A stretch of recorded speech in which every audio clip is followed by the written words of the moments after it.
Thought Vibration, or The Law of Attraction in the Thought World, by William Walker Atkinson. Recording by Algie Pug. Thought Vibration, or The Law of Attraction in the Thought World, Part 1, Chapters 1 to 4. Chapter 1. The Law of Attraction in the Thought World. The universe is governed by law, one great law.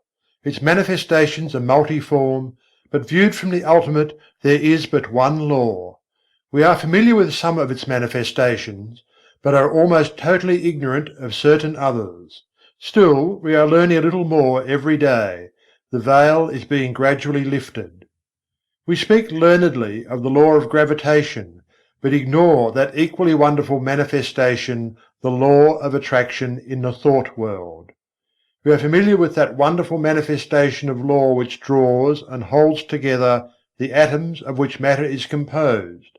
We recognize the power of the law that attracts bodies to the earth, that holds the circling worlds in their places, but we close our eyes to the mighty law that draws to us the things we desire or fear, that makes or mars our lives. When we come to see that thought is a force, a manifestation of energy, having a magnet-like power of attraction, we will begin to understand the why and wherefore of many things that have heretofore seemed dark to us. There is no study that will so well repay the student for his time and trouble as the study of the workings of this mighty law of the world of thought, the law of attraction. When we think, we send out vibrations of a fine ethereal substance, which are as real as the vibrations manifesting light, heat, electricity, magnetism. That these vibrations are not evident to our five senses is no proof that they do not exist. A powerful magnet will send out vibrations and exert a force sufficient to attract to itself a piece of steel weighing 100 pounds, but we can neither see, taste, smell, hear, nor feel the mighty force. These thought vibrations, likewise, cannot be seen, tasted, smelled, heard or felt in the ordinary way, although it is true there are on record cases of persons peculiarly sensitive to psychic impressions, who have perceived powerful thought waves, and very many of us can testify that we have distinctly felt the thought vibrations of others, both whilst in the presence of the sender and at a distance. Telepathy and its kindred phenomena are not idle dreams. Light and heat are manifested by vibrations of a far lower intensity than those of thought, but the difference is solely in the rate of vibration. The annals of science throw an interesting light upon this question. Professor Elisha Gray, an eminent scientist, says in his little book, The Miracles of Nature, "There is much food for speculation in the thought that there exist sound waves that no human ear can hear, and colour waves of light that no eye can see. The long, dark, soundless space between 40,000 and 400,000 billion vibrations per second, and the infinity of range beyond 700,000 billion vibrations per second, where light ceases in the universe of motion, makes it possible to indulge in speculation." M. Williams, in his work entitled Short Chapters in Science, says, "There is no gradation between the most rapid undulations or tremblings that produce our sensation of sound, and the slowest of those which give rise to our sensations of gentlest warmth. There is a huge gap between them, wide enough to include another world of motion, all lying between our world of sound and our world of heat and light. And there is no good reason whatever for supposing that matter is incapable of such intermediate activity, or that such activity may not give rise to intermediate sensations, provided there are organs for taking up and sensifying their movements." I cite the above authorities merely to give you food for thought, not to attempt to demonstrate to you the fact that thought vibrations exist.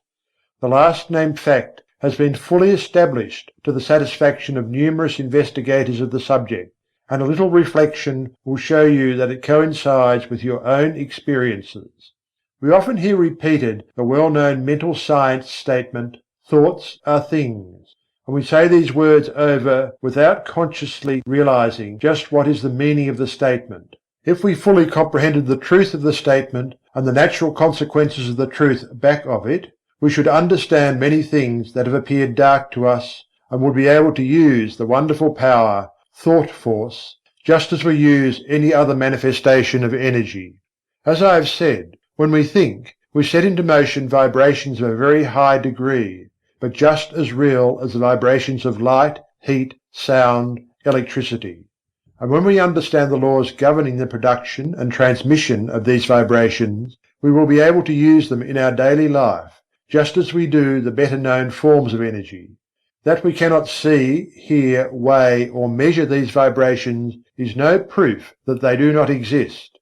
There exists waves of sound which no human ear can hear, although some of these are undoubtedly registered by the ear of some of the insects, and others are caught by delicate scientific instruments invented by man.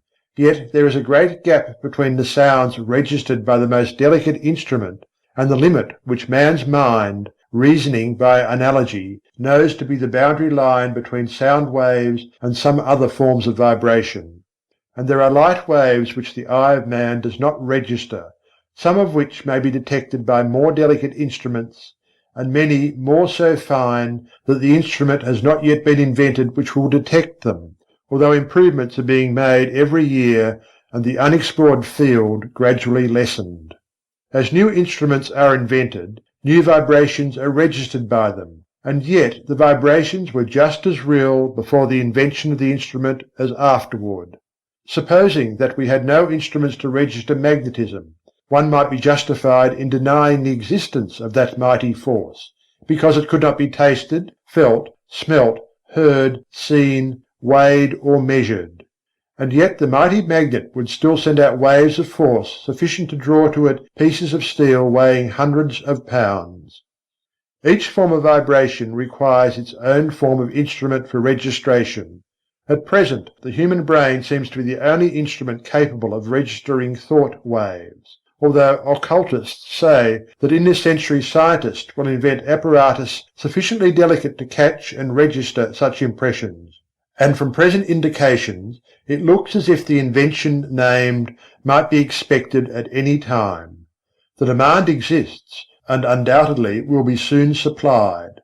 But to those who have experimented along the lines of practical telepathy, no further proof is required than the results of their own experiments. We are sending out thoughts of greater or less intensity all the time, and we are reaping the results of such thoughts. Not only do our thought waves influence ourselves and others, but they have a drawing power. They attract to us the thoughts of others, things, circumstances, people, luck, in accord with the character of the thought uppermost in our minds.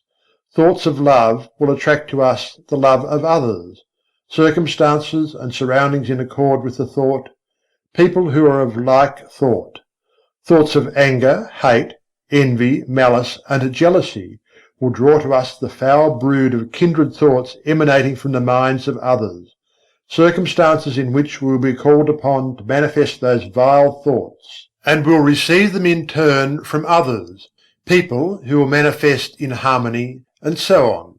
A strong thought, or a thought long continued, will make us the centre of attraction for the corresponding thought waves of others. Like attracts like in the thought world. As ye sow, so shall ye reap. Birds of a feather flock together in the thought world. Curses like chickens come home to roost, and bringing their friends with them. The man or woman who is filled with love sees love on all sides and attracts the love of others. The man with hate in his heart gets all the hate he can stand. The man who thinks fight generally runs up against all the fight he wants before he gets through. And so it goes. Each gets what he calls for over the wireless telegraphy of the mind. The man who rises in the morning feeling grumpy usually manages to have the whole family in the same mood before the breakfast is over. The nagging woman generally finds enough to satisfy her nagging propensity during the day. This matter of thought attraction is a serious one. When you stop to think of it, you will see that a man really makes his own surroundings, although he blames others for it.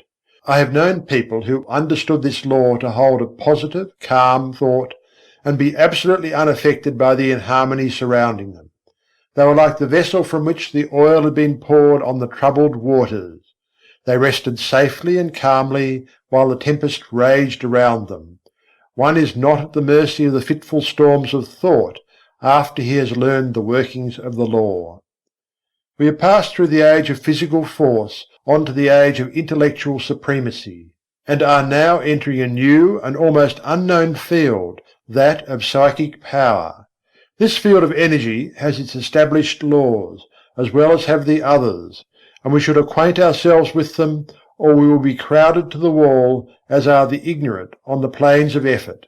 I will endeavour to make plain to you the great underlying principles of this new field of energy which is opening up before us, that you may be able to make use of this great power and apply it for legitimate and worthy purposes, just as men are using steam, electricity, and other forms of energy today. Chapter 2. Thought Waves and Their Process of Reproduction. Like a stone thrown into the water, thought produces ripples and waves which spread out over the great ocean of thought. There is this difference, however: the waves on the water move only on a level plane in all directions, whereas thought waves move in all directions from a common centre, just as do the rays from the sun. Just as we here on earth are surrounded by a great sea of air, so are we surrounded by a great sea of mind. Our thought waves move through this vast mental ether, extending, however, in all directions as I have explained, becoming somewhat lessened in intensity according to the distance traversed, because of the friction occasioned by the waves coming in contact with the great body of mind surrounding us on all sides. These thought waves have other qualities differing from the waves on the water. They have the property of reproducing themselves. In this respect they resemble sound waves rather than waves upon the water. Just as a note of the violin will cause the thin glass to vibrate and sing, so will a strong thought tend to awaken similar vibrations in minds attuned to receive it. Many of the stray thoughts which come to us are but reflections or answering vibrations to some strong thought sent out by another. But unless our minds are attuned to receive it, the thought will not likely affect us. If we are thinking high and great thoughts, our minds acquire a certain keynote corresponding to the character of the thoughts we have been thinking, and this keynote once established, we will be apt to catch the vibrations of other minds keyed to the same thought. On the other hand, let us get into the habit of thinking thoughts of an opposite character, and we will soon be echoing the low order of thought emanating from the minds of the thousands thinking along the same lines. We are largely what we have thought ourselves into being, the balance being represented by the character of the suggestions and thoughts of others which have reached us either directly by verbal suggestions or telepathically by means of such thought waves. Our general mental attitude, however, determines the character of the thought waves received from others, as well as the thoughts emanating from ourselves. We receive only such thoughts as are in harmony with the general mental attitude held by ourselves, the thoughts not in harmony affecting us very little, as they awaken no response in us.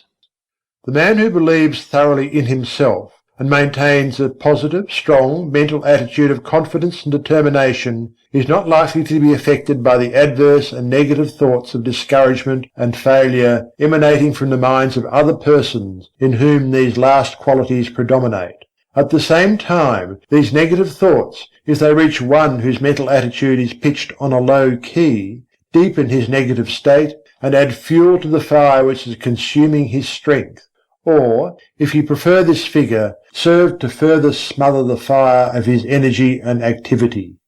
We attract to ourselves the thoughts of others of the same order of thought. The man who thinks success will be apt to get into tune with the minds of others thinking likewise, and they will help him, and he them. The man who allows his mind to dwell constantly upon thoughts of failure brings himself into close touch with the minds of other failure people, and each will tend to pull the other down still more. The man who thinks that all is evil is apt to see much evil, and will be brought into contact with others who will seem to prove his theory. And the man who looks for good in everything and everybody will be likely to attract to himself the things and people corresponding to his thought. We generally see that for which we look. You will be able to carry this idea more clearly if you will think of the Marconi wireless instruments, which receive the vibrations only from the sending instrument which has been attuned to the same key, while other telegrams are passing through the air in near vicinity without affecting the instrument. The same law applies to the operations of thought.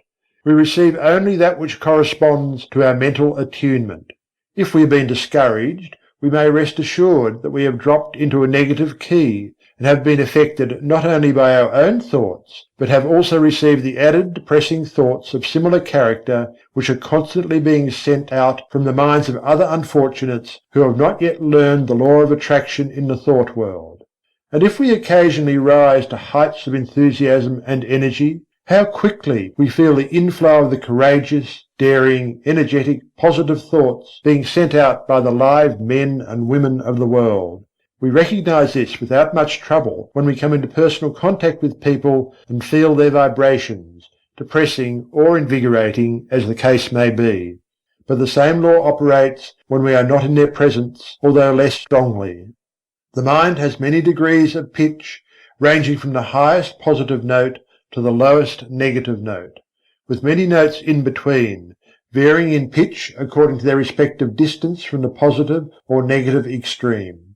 When your mind is operating along positive lines, you feel strong, buoyant, bright, cheerful, happy, confident and courageous, and are enabled to do your work well, to carry out your intentions, and progress on your roads to success. You send out strong positive thought, which affects others and causes them to cooperate with you or follow your lead, according to their own mental keynote. When you are playing on the extreme negative end of the mental keyboard, you feel depressed, weak, passive, dull, fearful, cowardly, and you find yourself unable to make progress or to succeed, and your effect upon others is practically nil. You are led by, rather than leading others, and are used as a human doormat or football by more positive persons. In some persons the positive element seems to predominate, and in others the negative quality seems to be more in evidence. There are, of course, widely varying degrees of positiveness and negativeness, and B may be negative to A, while positive to C. When two people first meet, there is generally a silent mental conflict, in which their respective minds test their quality of positiveness and fix their relative position towards each other. This process may be unconscious in many cases, but it occurs nevertheless. The adjustment is often automatic, but occasionally the struggle is so sharp, the opponents being so well matched, that the matter forces itself into the consciousness of the two people. Sometimes both parties are so much alike in their degrees of positiveness that they fail to come to terms mentally. They never really are able to get along with each other, and they are either mutually repelled and separate, or else stay together amid constant broils and wrangling. We are positive or negative to everyone with whom we have relations. We may be positive to our children, our employees and dependents, but we are at the same time negative to others to whom we occupy inferior positions, or whom we have allowed to assert themselves over us. Of course, something may occur, and we will suddenly become more positive than the man or woman to whom we have heretofore been negative. We frequently see cases of this kind, and as the knowledge of these mental laws becomes more general, we will see many more instances of persons asserting themselves and making use of their new-found power. But remember, you possess the power to raise the keynote of your mind to a positive pitch by an effort of the will. And, of course, it is equally true that you may allow yourself to drop into a low negative note by carelessness or a weak will. There are more people on the negative plane of thought than on the positive plane, and consequently there are more negative thought vibrations in operation in our mental atmosphere. But, happily for us, This is counterbalanced by the fact that a positive thought is infinitely more powerful than a negative one, and if by force of will we raise ourselves to a high mental key, we can shut out the depressing thoughts and may take up the vibrations corresponding with our changed mental attitude. This is one of the secrets of the affirmations and autosuggestions used by the several schools of mental science and other New Thought cults. There is no particular merit in affirmations of themselves, but they serve a twofold purpose. One, they tend to establish new mental attitudes within us and act wonderfully in the direction of character building, the science of making ourselves over. Two, they tend to raise the mental keynote so that we may get the benefit of the positive thought waves of others on the same plane of thought. Whether or not we believe in them, we are constantly making affirmations. The man who asserts that he can and will do a thing, and asserts it earnestly, develops in himself the qualities conducive to the well-doing of that thing, and at the same time places his mind in the proper key to receive all the thought waves likely to help him in the doing. If, on the other hand, one says and feels that he is going to fail, he will choke and smother the thoughts coming from his own subconscious mentality which are intended to help him, and at the same time will place himself in tune with the failure thought of the world. And there is plenty of the latter kind of thought around, I can tell you. Do not allow yourself to be affected by the adverse and negative thoughts of those around you. Rise to the upper chambers of your mental dwelling and key yourself up to a strong pitch, away above the vibrations of the lower planes of thought. Then you will not only be immune to their negative vibrations, but will be in touch with the great body of strong positive thought coming from those of your own plane of development. My aim will be to direct and train you in the proper use of thought and will, so that you may have yourself well in hand and may be able to strike the positive key at any moment you may feel it necessary. It is not necessary to strike the extreme note on all occasions. The better plan is to keep yourself in a comfortable key, without much strain, and to have the means at command whereby you can raise the pitch at once when occasion demands. By this knowledge you will not be at the mercy of the old automatic action of the mind, but may have it well under your own control. Development of the will is very much like the development of a muscle, a matter of practice and gradual improvement.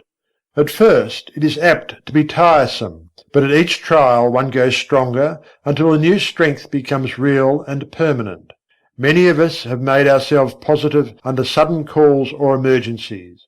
We are in the habit of bracing up when occasion demands, but by intelligent practice you will be so much strengthened that your habitual state will be equal to your bracing up stage now, and then when you feel it necessary to apply the spur, you will be able to reach a stage not dreamed of at present.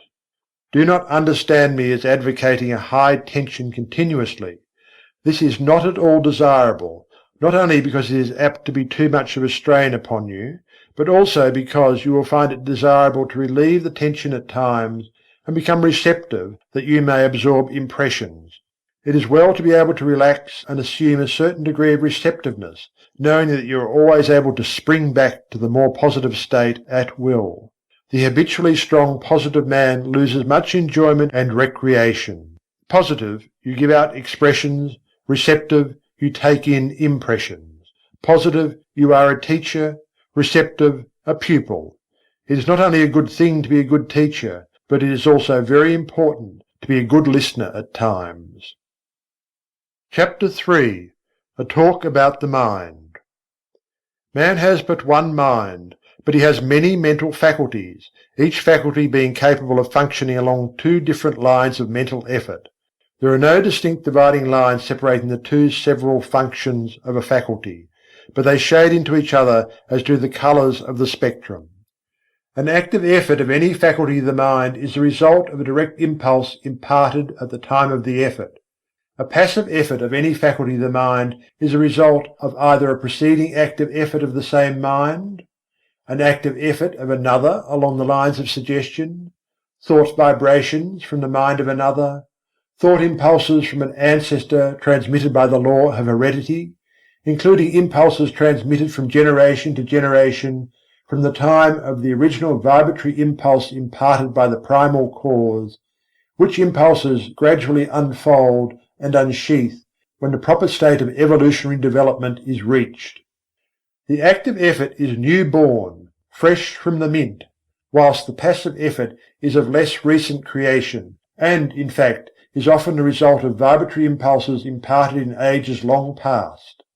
The active effort makes its own way, brushing aside the impeding vines and kicking from its path the obstructing stones. The passive effort travels along the beaten path.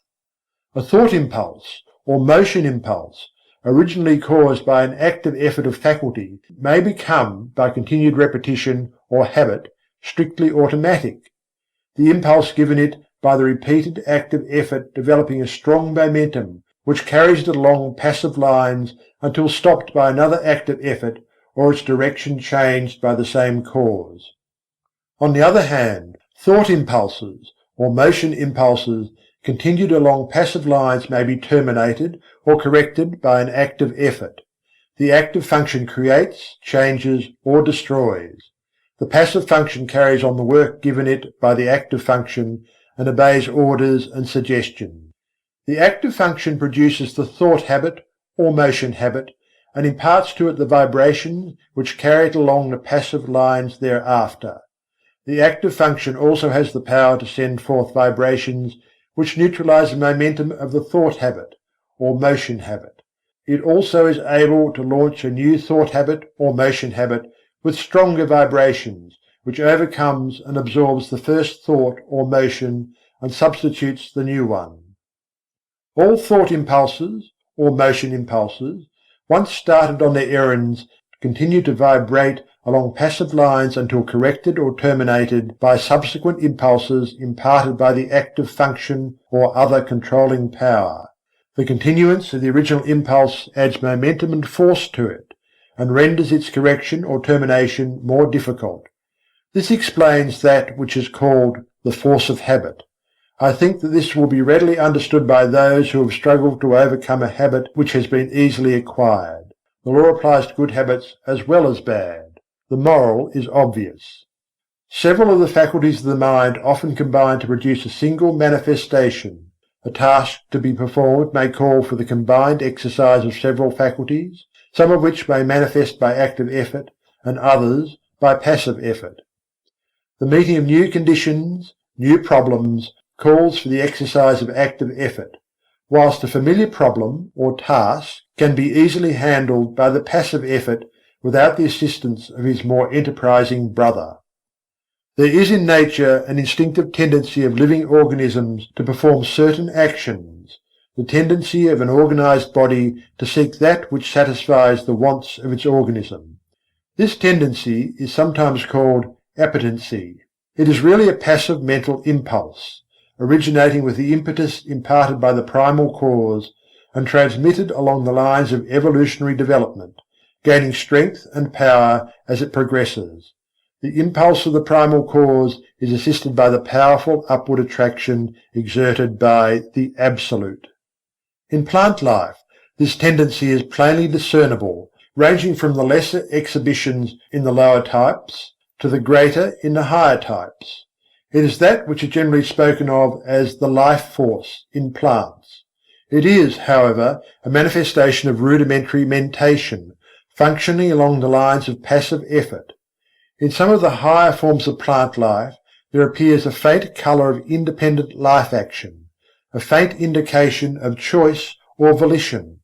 Writers on plant life relate many remarkable instances of this phenomenon. It is undoubtedly an exhibition of rudimentary active mentation.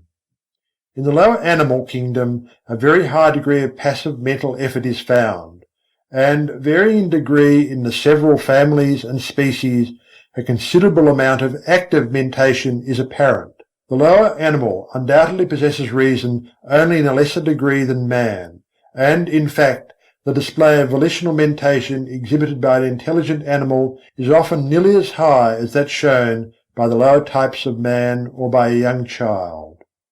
As a child, before birth, shows in its body the stages of the physical evolution of man, so does a child, Before and after birth, until maturity, manifest the stages of the mental evolution of man. Man, the highest type of life yet produced, at least upon this planet, shows the highest form of passive mentation, and also a much higher development of active mentation than is seen in the lower animals, and yet the degrees of that power vary widely among the different races of men.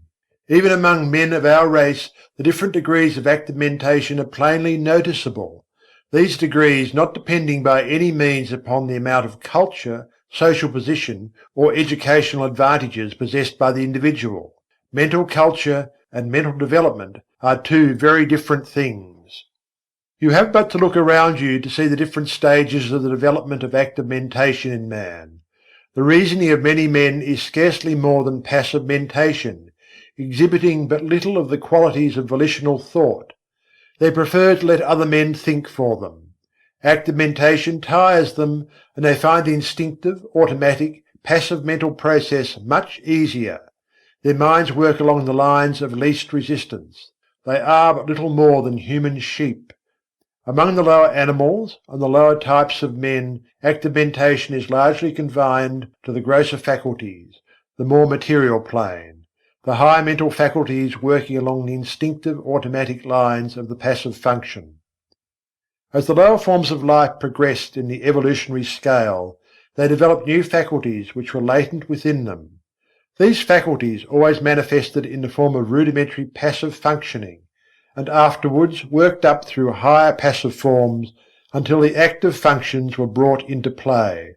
The evolutionary process still continues, the invariable tendency being toward the goal of highly developed active mentation.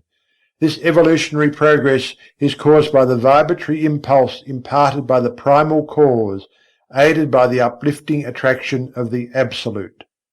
This law of evolution is still in progress, and man is beginning to develop new powers of mind, which, of course, are first manifesting themselves along the lines of passive effort. Some men have developed these new faculties to a considerable degree, and it is possible that before long man will be able to exercise them along the line of their active functions. In fact, this power has already been attained by a few. This is the secret of the Oriental occultists and of some of their Occidental brethren. The amenability of the mind to the will can be increased by properly directed practice. That which we are in the habit of referring to as the strengthening of the will is in reality the training of the mind to recognize and absorb the power within. The will is strong enough, it does not need strengthening, but the mind needs to be trained to receive and act upon the suggestions of the will. The will is the outward manifestation of the I Am. The will current is flowing in full strength along the spiritual wires, but you must learn how to raise the trolley pole to touch it before the mental car will move. This is a somewhat different idea from that which you have been in the habit of receiving from writers on the subject of willpower, but it is correct, as you will demonstrate to your satisfaction if you will follow up the subject by experiments along the proper lines. The attraction of the Absolute is drawing man upward, and the vibratory force of the primal impulse has not yet exhausted itself. The time of evolutionary development has come when man can help himself. The man who understands the law can accomplish wonders by means of the development of the powers of the mind, whilst the man who turns his back upon the truth will suffer from his lack of knowledge of the law. He who understands the laws of his mental being develops his latent powers and uses them intelligently. He does not despise his passive mental functions, but makes good use of them also, charges them with the duties for which they are best fitted, and is able to obtain wonderful results from their work, having mastered them and trained them to do the bidding of the higher self. When they fail to do their work properly, he regulates them, and his knowledge prevents him from meddling with them unintelligently, and thereby doing himself harm. He develops the faculties and powers latent within him, and learns how to manifest them along the line of active mentation as well as passive. He knows that the real man within him is the master to whom both the active and passive functions are but tools. He has banished fear and enjoys freedom. He has found himself. He has learned the secret of I Am. Chapter 4. Mind Building. Man can build up his mind and make it what he wills. In fact, we are mind building every hour of our lives, either consciously or unconsciously. The majority of us are doing the work unconsciously, but those who have seen a little below the surface of things have taken the matter in hand and have become conscious creators of their own mentality. They are no longer subject to the suggestions and influences of others, but have become masters of themselves. They assert the I and compel obedience from the subordinate mental faculties. The I is the sovereign of the mind, and what we call will is the instrument of the I. Of course, there is something back of this, and the universal will is higher than the will of the individual, but the latter is in much closer touch with the universal will than is generally supposed, and when one conquers the lower self and asserts the I, he becomes in close touch with the universal will and partakes largely of its wonderful power. The moment one asserts the I and finds himself, he establishes a close connection between the individual will and the universal will. But before he is able to avail himself of the mighty power at his command, he must first effect the mastery of the lower self. Think of the absurdity of man claiming to manifest powers when he is the slave of the lower parts of his mental being, which should be subordinate. Think of a man being the slave of his moods, passions, animal appetites, and lower faculties, and at the same time trying to claim the benefits of the will. Now, I am not preaching asceticism, which seems to me to be a confession of weakness. I am speaking of self-mastery, the assertion of the I over the subordinate parts of oneself. In the high view of the subject, this I is the only real self, and the rest is the non-self.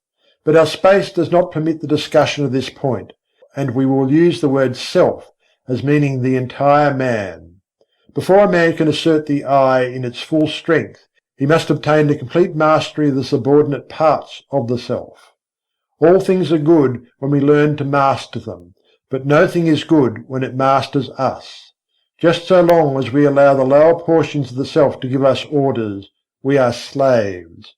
It is only when the I mounts his throne and lifts the sceptre that order is established and things assume their proper relation to each other. We are finding no fault with those who are swayed by their lower selves. They are in a lower grade of evolution and will work up in time. But we are calling the attention of those who are ready to the fact that the sovereign must assert his will and that the subjects must obey. Orders must be given and carried out. Rebellion must be put down and the rightful authority insisted upon. And the time to do it is now. You have been allowing your rebellious subjects to keep the king from his throne. You have been allowing the mental kingdom to be misgoverned by irresponsible faculties. You have been the slaves of appetite, unworthy thoughts, passion, and negativeness. The will has been set aside, and low desire has usurped the throne. It is time to re-establish order in the mental kingdom. You are able to assert the mastery over any emotion, appetite, passion, or class of thoughts by the assertion of the will. You can order fear to go to the rear, jealousy to leave your presence, hate to depart from your sight, anger to hide itself, worry to cease troubling you, uncontrolled appetite and passion to bow in submission and to become humble slaves instead of masters. All by the assertion of the I. You may surround yourself with a glorious company of courage, love, and self-control by the same means. You may put down the rebellion and secure peace and order in your mental kingdom if you will but utter the mandate and insist upon its execution. Before you march forth to empire, you must establish the proper internal condition, must show your ability to govern your own kingdom.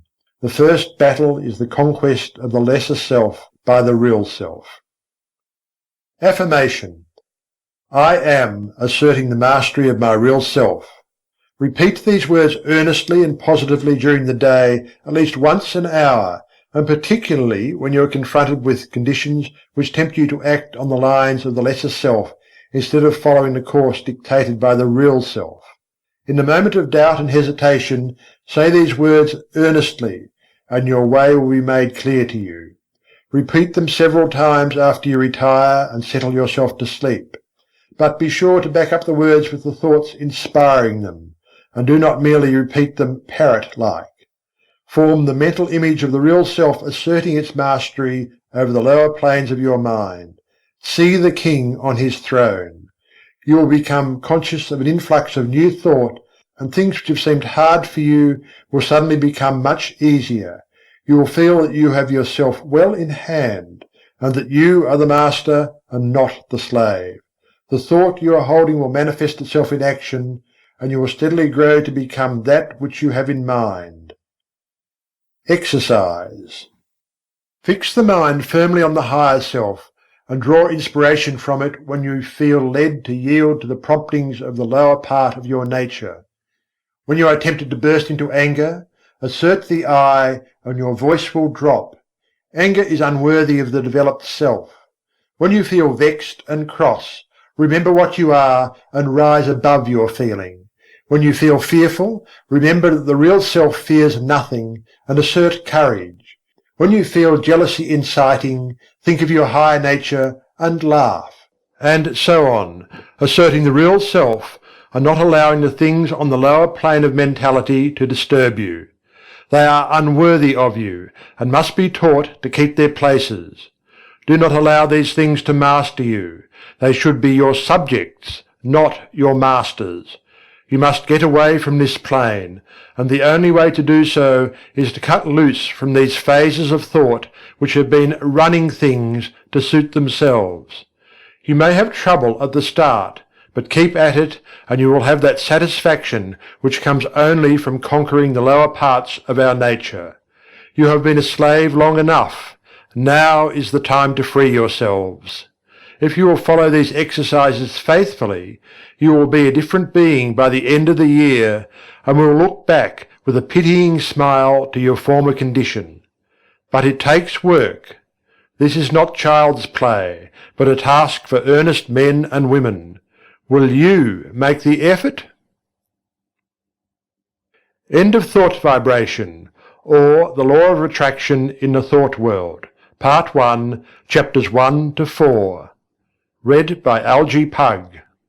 Thought Vibration, or the Law of Attraction in the Thought World, Part 2, Chapters 5 to 8. Chapter 5. The Secret of the Will. While psychologists may differ in their theories regarding the nature of the will, none deny its existence, nor question its power. All persons recognize the power of strong will. All see how it may be used to overcome the greatest obstacles. But few realize that the will may be developed and strengthened by intelligent practice. They feel that they could accomplish wonders if they had a strong will, but instead of attempting to develop it, they content themselves with vain regrets. They sigh, but do nothing.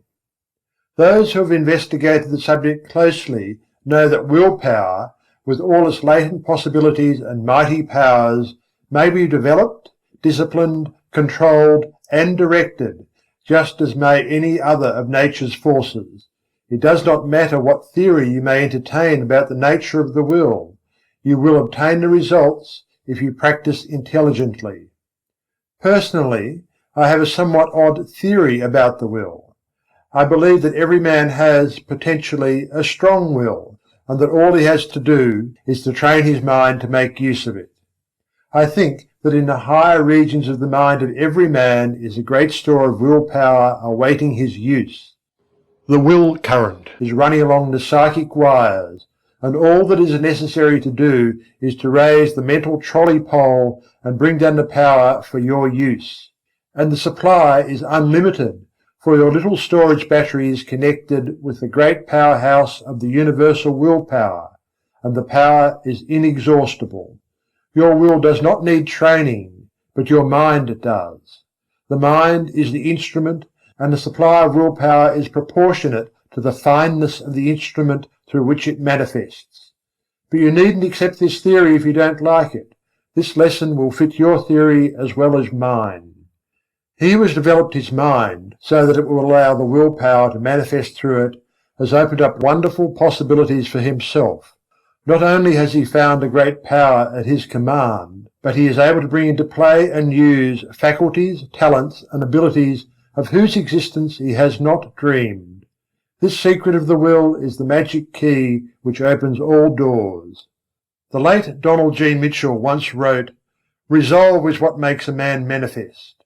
Not puny resolve, but crude determination. Not errant purpose, but that strong and indefatigable will which treads down difficulties and danger, as a boy treads down the heaving frost-lands of winter, which kindles his eye and brain with a proud pulse-beat toward the unattainable. Will makes men giants." Many of us feel that if we would but exert our will, we might accomplish wonders. But somehow we do not seem to want to take the trouble. At any rate, we do not get to the actual willing point. We put it off from time to time and talk vaguely of some day, but that some day never comes. We instinctively feel the power of the will, but we haven't enough energy to exercise it, and so drift along with the tide, unless perhaps some friendly difficulty arises, some helpful obstacle appears in our path, or some kindly pain stirs us into action, in either of which cases we are compelled to assert our will and thus begin to accomplish something. The trouble with us is that we do not want to do the thing enough to make us exert our willpower. We don't want to hard enough. We are mentally lazy and of weak desire. If you do not like the word desire, substitute for it the word aspiration. Some people call the lower impulses desires and the higher aspirations. It's all a matter of words. Take your choice. That is the trouble. Let a man be in danger of losing his life. Let a woman be in danger of losing a great love, and you will witness a startling exhibition of willpower from an unexpected source. Let a woman's child be threatened with danger, and she will manifest a degree of courage and will that sweeps all before it. And yet the same woman will quail before a domineering husband and will lack the will to perform a simple task. A boy will do all sorts of work, if he but considers it play, and yet he can scarcely force himself to cut a little firewood. Strong will follows strong desire. If you really want to do a thing very much, you can usually develop the willpower to accomplish it. The trouble is that you have not really wanted to do these things, and yet you blame your will. You say that you do want to do it, but if you stop to think, you will see that you really want to do something else more than the thing in question. You are not willing to pay the price of attainment. Stop a moment and analyze this statement and apply it in your own case. You are mentally lazy. That's the trouble. Don't talk to me about not having enough will. You have a great storehouse of will awaiting your use, but you are too lazy to use it. Now, if you are really in earnest about this matter, get to work and first find out what you really want to do. Then start to work and do it. Never mind about the willpower. You'll find a full supply of that whenever you need it. The thing to do is to get to the point where you will resolve to do. That is the real test, the resolving. Think of these things a little and make up your mind whether or not you really want to be a willer sufficiently hard to get to work. Many excellent essays and books have been written on this subject, all of which agree regarding the greatness of willpower, the most enthusiastic terms being used, but few have anything to say about how this power may be acquired by those who have it not, or who possess it in but a limited degree. Some have given exercises designed to strengthen the will, which exercises really strengthen the mind, so that it is able to draw upon its store of power. But they have generally overlooked the fact that in autosuggestion is to be found the secret of the development of the mind, so that it may become the efficient instrument of the will. Autosuggestion. I am using my willpower. Say these words several times earnestly and positively immediately after finishing this article. Then repeat them frequently during the day, at least once an hour, and particularly when you meet something that calls for the exercise of willpower. Also repeat them several times after you retire and settle yourself for sleep. Now there is nothing in the words unless you back them with the thought. In fact, the thought is the whole thing, and the words only pegs upon which to hang the thought. So think of what you are saying, and mean what you say. You must use faith at the start, and use the words with a confident expectation of the result. Hold the steady thought that you are drawing on your storehouse of willpower, and before long you will find that thought is taking form in action, and that your willpower is manifesting itself. You will feel an influx of strength with each repetition of the words. You will find yourself overcoming difficulties and bad habits, and will be surprised at how things are being smoothed out for you. Exercise. Perform at least one disagreeable task each day during the month. If there is any specially disagreeable task which you would like to shirk, that is the one for you to perform. This is not given to you in order to make you self-sacrificing or meek or anything of that sort. It is given you to exercise your will. Anyone can do a pleasant thing cheerfully, but it takes will to do the unpleasant thing cheerfully, and that is how you must do the work. It will prove a most valuable discipline to you. Try it for a month, and you will see where it comes in. If you shirk this exercise, you had better stop right here and acknowledge that you do not want willpower, and are content to stay where you are and remain a weakling. Chapter 6. How to become immune to injurious thought attraction.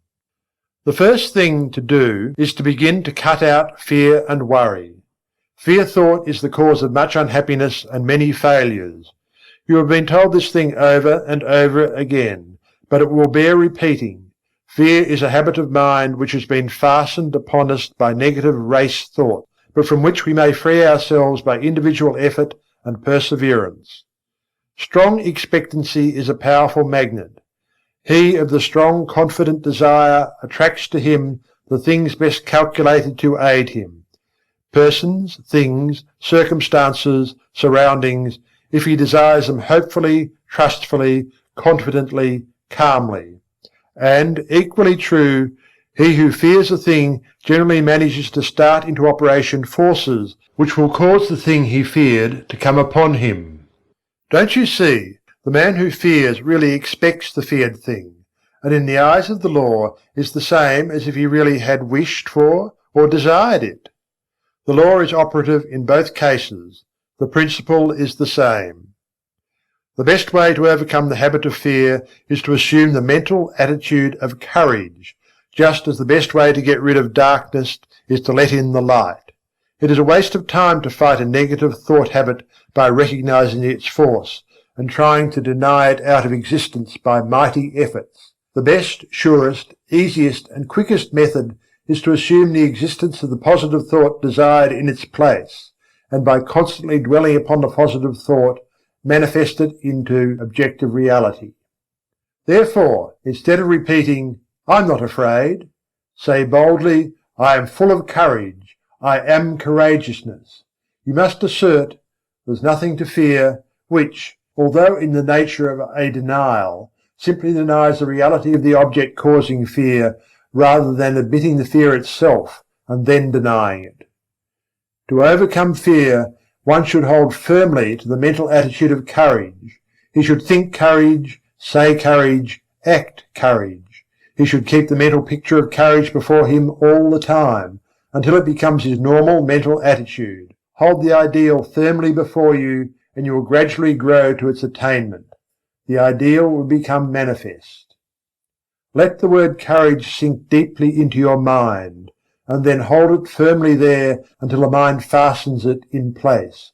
Think of yourself as being courageous. See yourself as acting with courage in trying situations. Realize that there is nothing to fear, that worry and fear never helped anyone and never will. Realize that fear paralyzes effort, and that courage promotes activity. The confident, fearless, expectant, "I can and I will" man is a mighty magnet. He attracts to himself just what is needed for his success. Things seem to come his way, and people say he is lucky. Nonsense. Luck has nothing to do with it. It's all in the mental attitude, and the mental attitude of the "I can't" or the I'm afraid man also determines his measure of success. There's no mystery whatsoever about it. You have but to look about you to realize the truth of what I have said. Did you ever know a successful man who did not have the I can and I will thought strong within him? Why, he will walk all around the I can't man, who has perhaps even more ability. The first mental attitude brought to the surface latent qualities, as well as attracted help from outside, whilst the second mental attitude not only attracted I can't people and things, but also kept the man's own powers from manifesting themselves. I have demonstrated the correctness of these views, and so have many others, and the number of people who know these things is growing every day.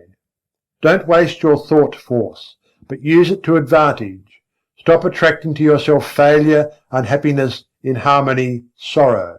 Begin now and send out a current of bright, positive, happy thought. Let your prevailing thought be, I can and I will. Think, I can and I will. Dream, I can and I will. Say, I can and I will. And act, I can and I will. Live on the I can and I will plane, and before you are aware of it, you will feel the new vibrations manifesting themselves in action, will see them bring results, will be conscious of the new point of view, will realize that your own is coming to you.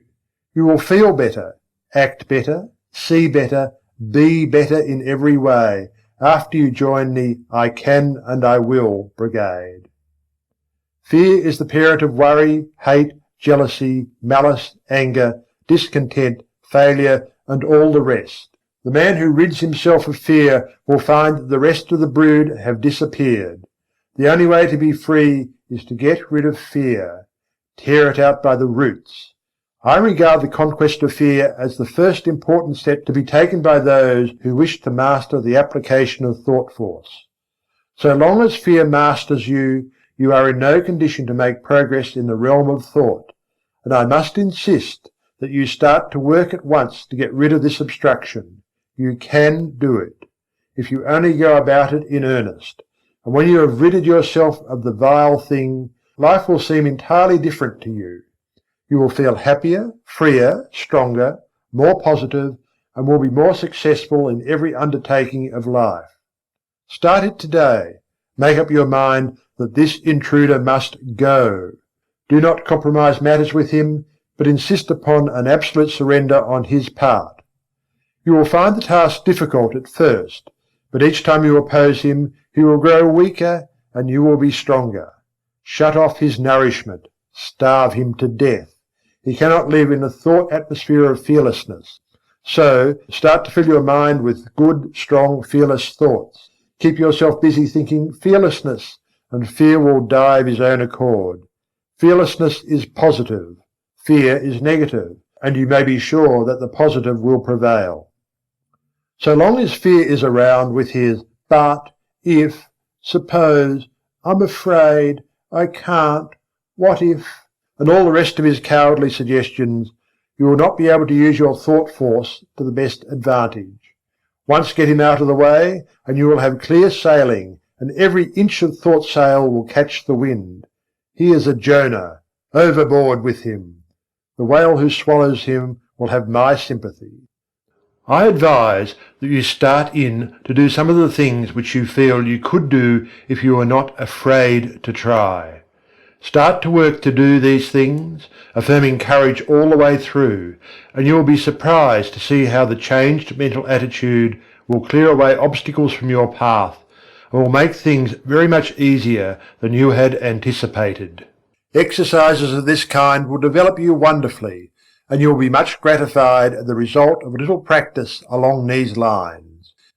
There are many things before you awaiting accomplishment, which you can master if you will only throw aside the yoke of fear, if you will only refuse to accept the race suggestion and will boldly assert the I and its power.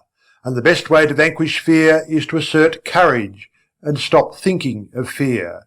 By this plan you will train the mind into new habits of thought, thus eradicating the old negative thoughts which have been pulling you down and holding you back. Take the word courage with you as your watchword and manifest it in action.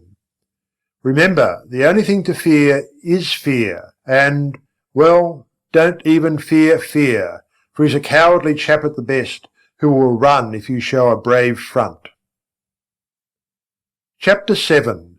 The Transmutation of Negative Thought. Worry is the child of fear. If you kill out fear, worry will die for want of nourishment. This advice is very old, and yet it is always worthy of repetition, for it is a lesson of which we are greatly in need. Some people think that if we kill out fear and worry, we will never be able to accomplish anything. I've read editorials in the great journals in which the writers held that without worry one can never accomplish any of the great tasks of life, because worry is necessary to stimulate interest and work. This is nonsense, no matter who utters it. Worry never helped one to accomplish anything. On the contrary, it stands in the way of accomplishment and attainment. The motive underlying action and doing things is desire and interest. If one earnestly desires a thing, he naturally becomes very much interested in its accomplishment, and is quick to seize upon anything likely to help him to gain the thing he wants. More than that, his mind starts up a work on the subconscious plane that brings into the field of consciousness many ideas of value and importance. Desire and interest are the causes that result in success. Worry is not desire. It is true that if one's surroundings and environments become intolerable, he is driven in desperation to some efforts that will result in throwing off the undesirable conditions and in the acquiring of those more in harmony with his desire. But this is only another form of desire. The man desires something different from what he has, and when his desire becomes strong enough, his entire interest is given to the task. He makes a mighty effort, and the change is accomplished. But it wasn't worry that caused the effort. Worry could content itself with wringing its hands and moaning, "Woe is me," and wearing its nerves to a frazzle and accomplishing nothing. Desire acts differently. It grows stronger as the man's conditions become intolerable, and finally when he feels the hurt so strongly that he can't stand it any longer, he says, "I won't stand this any longer, I will make a change." And lo! Then desire springs into action. The man keeps on wanting a change the worst way, which is the best way, and his interest and attention being given to the task of deliverance, he begins to make things move. Worry never accomplished anything. Worry is negative and death-producing. Desire and ambition are positive and life-producing. A man may worry himself to death, and yet nothing will be accomplished. But let that man transmute his worry and discontent into desire and interest, coupled with the belief that he is able to make the change, the I can and the I will idea, then something happens. Yes, fear and worry must go before we can do much. One must proceed to cast out these negative intruders and replace them with confidence and hope. Transmute worry into keen desire. Then you will find that interest is awakened, and you will begin to think things of interest to you. Thoughts will come to you from the great reserve stock in your mind, and you will start to manifest them in action. Moreover, you will be placing yourself in harmony with similar thoughts of others, and will draw to you aid and assistance from the great volume of thought waves with which the world is filled. One draws to himself thought waves corresponding in character with the nature of the prevailing thoughts in his own mind, his mental attitude. Then again he begins to set into motion the great law of attraction, whereby he draws to himself others likely to help him, and is, in turn, attracted to others who can aid him. This law of attraction is no joke, no metaphysical absurdity, but is the great live working principle of nature, as anyone may learn by experimenting and observing. To succeed in anything, you must want it very much. Desire must be in evidence in order to attract. The man of weak desires attracts very little to himself. The stronger the desire, the greater the force set into motion. You must want a thing hard enough before you can get it. You must want it more than you do the things around you. And you must be prepared to pay the price for it. The price is the throwing overboard of certain lesser desires that stand in the way of accomplishment of the greater one. Comfort, ease, leisure, amusements, and many other things may have to go. Not always, though. It all depends on what you want. As a rule, the greater the thing desired, the greater the price to be paid for it. Nature believes in adequate compensation. But if you really desire a thing in earnest, you will pay the price without question, for the desire will dwarf the importance of the other things. You may say you want a thing very much, and are doing everything possible towards its attainment. Sure, you are only playing desire. Do you want the thing as much as the prisoner wants freedom, as much as the dying man wants life? Look at the almost miraculous things accomplished by prisoners desiring freedom. Look how they work through steel plates and stone walls with a bit of stone. Is your desire as strong as that? Do you work for the desired thing as if your life depended upon it? Nonsense. You don't know what desire is. I tell you, if a man wants a thing as much as the prisoner wants freedom, or as much as the strongly vital man wants life, then that man will be able to sweep away obstacles and impediments apparently immovable.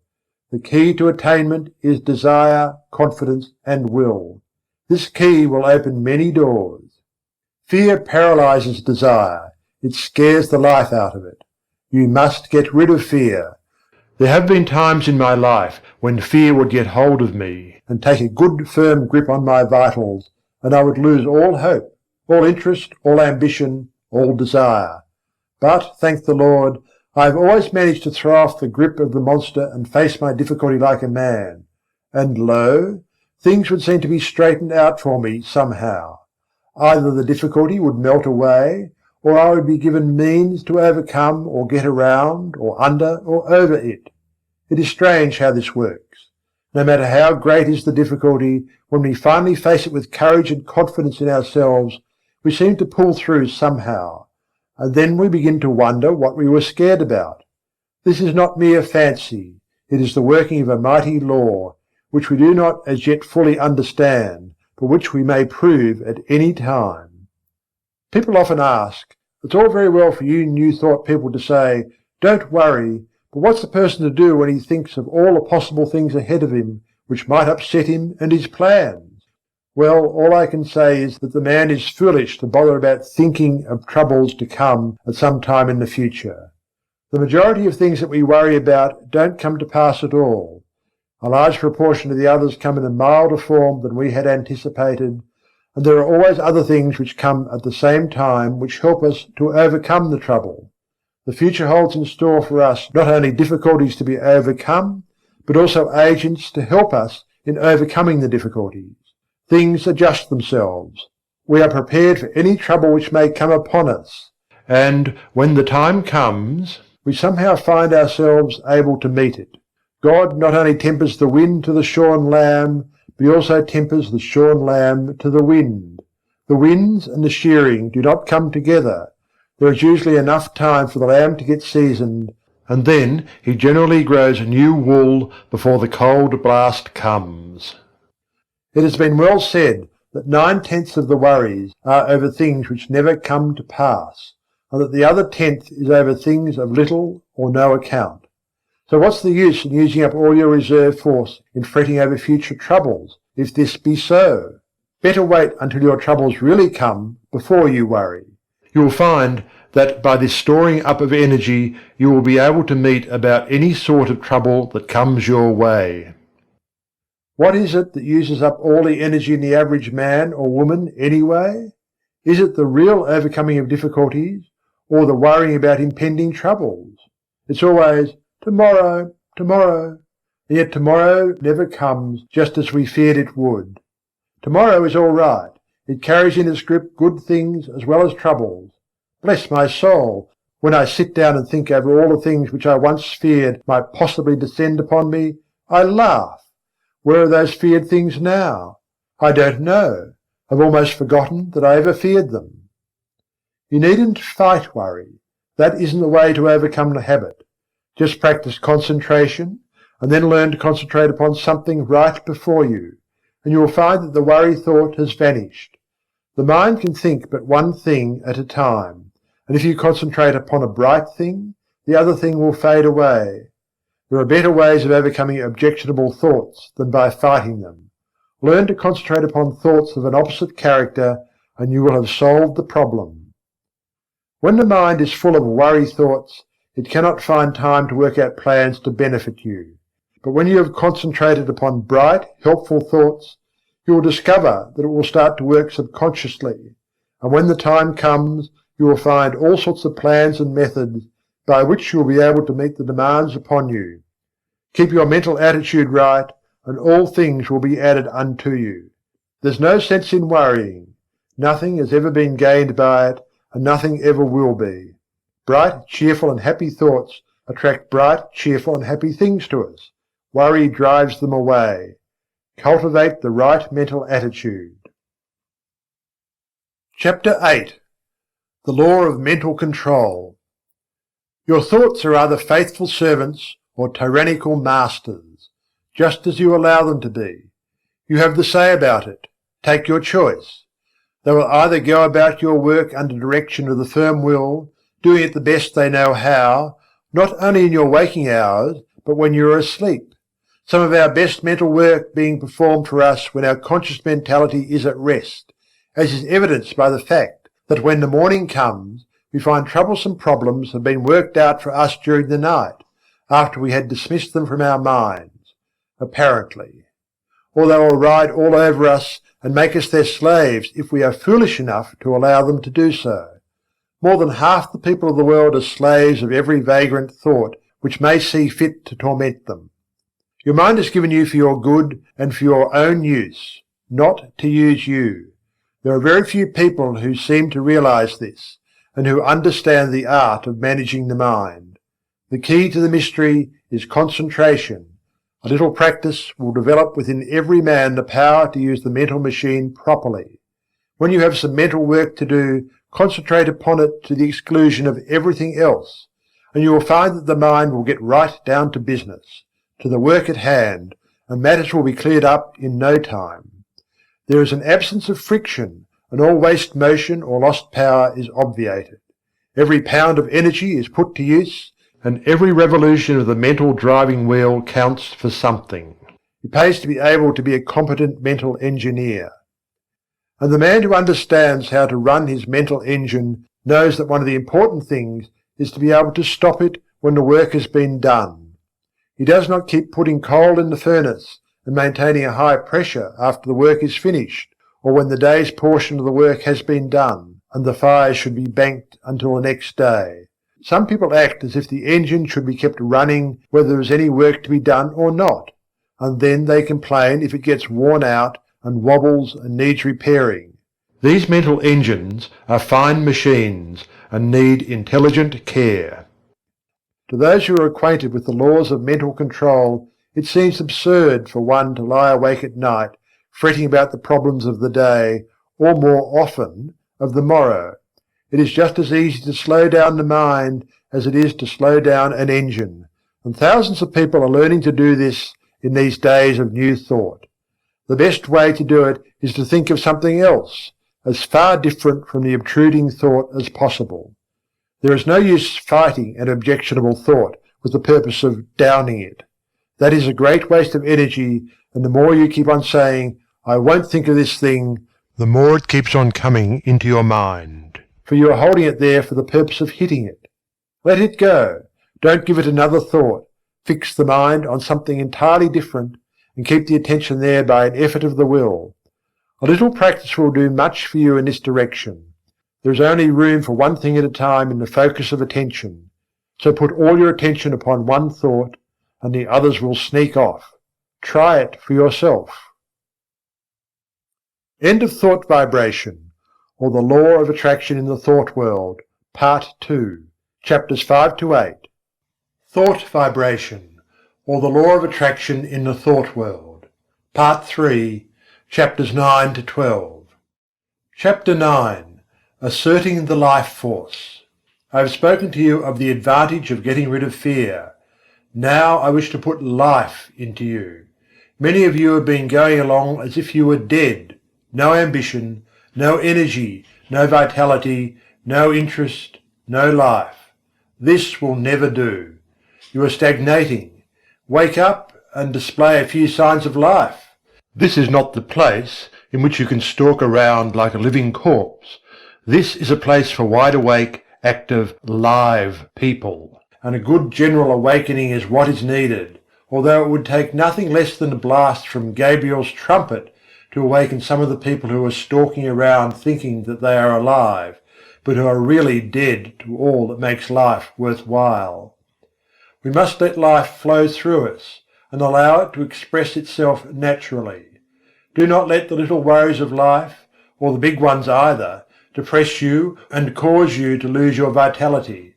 Assert the life force within you and manifest it in every thought, act and deed, and before long you will be exhilarated and fairly bubbling over with vitality and energy. Put a little life into your work, into your pleasures, into yourself. Stop doing things in a half-headed way, and begin to take an interest in what you are doing, saying and thinking. It is astonishing how much interest we may find in the ordinary things of life if we will only wake up.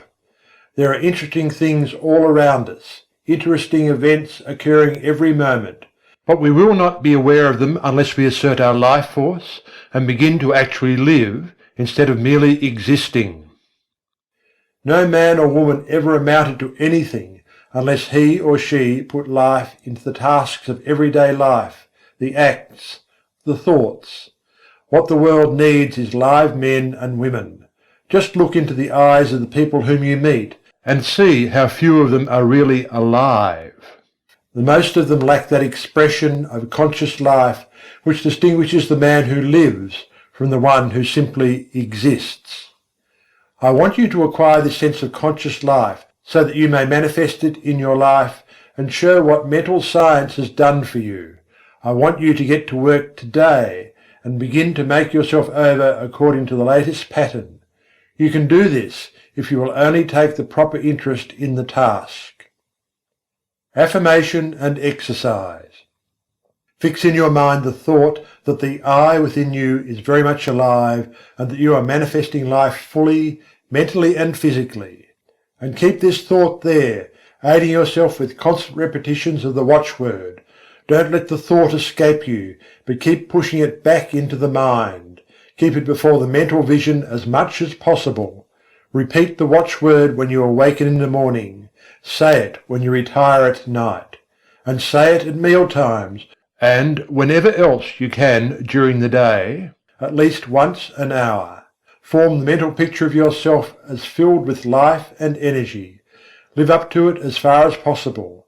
When you start in to perform a task, say, I am alive, and mix up as much life as possible in the task. If you find yourself feeling depressed, say, I am alive, and then take a few deep breaths, and with each inhalation let the mind hold the thought that you are breathing in strength and life, and as you exhale, hold the thought that you are breathing out all the old, dead, negative conditions and are glad to get rid of them. Then finish up with an earnest, vigorous affirmation, I am alive, and mean it when you say it too. And let your thoughts take form in action. Don't rest content with merely saying that you are alive, but prove it with your acts. Take an interest in doing things, and don't go around mooning or daydreaming. Get down to business and live. Chapter 10. Training the Habit Mind. Professor William James, the well-known teacher of and writer upon psychology, very truly says, the great thing in all education is to make our nervous system our ally instead of our enemy. For this, we must make automatic and habitual, as early as possible, as many useful actions as we can, and as carefully guard against growing into ways that are likely to be disadvantageous. In the acquisition of a new habit, or the leaving off of an old one, we must take care to launch ourselves with as strong and decided initiative as possible. Never suffer an exception to occur until the new habit is securely rooted in your life. Seize the very first possible opportunity to act on every resolution you make and on every emotional prompting you may experience in the direction of the habits you aspire to gain. This advice is along the lines familiar to all students of mental science, but it states the matter more plainly than the majority of us have done. It impresses upon us the importance of passing on to the subconscious mind the proper impulses, so that they will become automatic and second nature.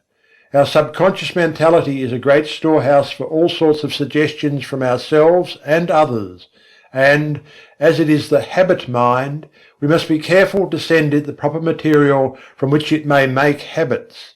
If we get into the habit of doing certain things, we may be sure that the subconscious mentality will make it easier for us to do just the same thing over and over again, easier each time, until finally we are firmly bound with the ropes and chains of the habit, and find it more or less difficult, sometimes almost impossible, to free ourselves from the hateful thing.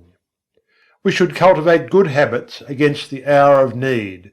The time will come when we will be required to put forth our best efforts, and it rests with us today whether that hour of need shall find us doing the proper thing automatically and almost without thought, or struggling to do it bound down and hindered with the chains of things opposed to that which we desire at that moment. We must be on guard at all times to prevent the forming of undesirable habits. There may be no special harm in doing a certain thing today, or perhaps again tomorrow, but there may be much harm in setting up the habit of doing that particular thing. If you are confronted with the question, which of these two things should I do? The best answer is, I will do that which I would like to become a habit with me. In forming a new habit, or in breaking an old one, we should throw ourselves into the task with as much enthusiasm as possible, in order to gain the most ground before the energy expends itself when it meets with friction from the imposing habits already formed. We should start in by making as strong an impression as possible upon the subconscious mentality. Then we should be constantly on guard against temptations to break the new resolution just this once. This just once idea kills off more good resolutions than any other one cause. The moment you yield just this once, you introduce the thin end of the wedge that will, in the end, split your resolution into pieces. Equally important is the fact that each time you resist temptation, the stronger does your resolution become. Act upon your resolution as early and as often as possible. As with every manifestation of thought in action, the stronger does it become. You are adding to the strength of your original resolution every time you back it up with action. The mind has been likened to a piece of paper that has been folded. Ever afterwards it has a tendency to fold in the same crease, unless we make a new crease or fold, when it will follow the last lines. And the creases are habits.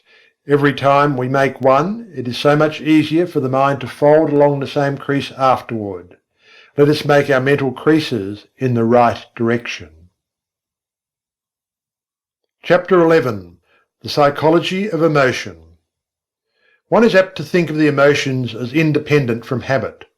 We easily may think of one acquiring habits of action, and even of thinking, but we are apt to regard the emotions as something connected with feeling, and quite divorced from intellectual effort.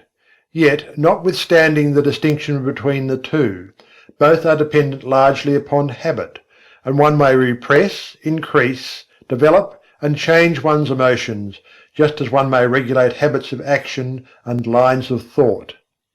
It is an axiom of psychology that emotions deepen by repetition.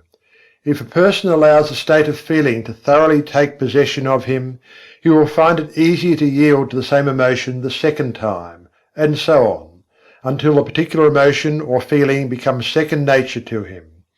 If an undesirable emotion shows itself inclined to take up a permanent abode with you, you had better start to work to get rid of it, or at least to master it.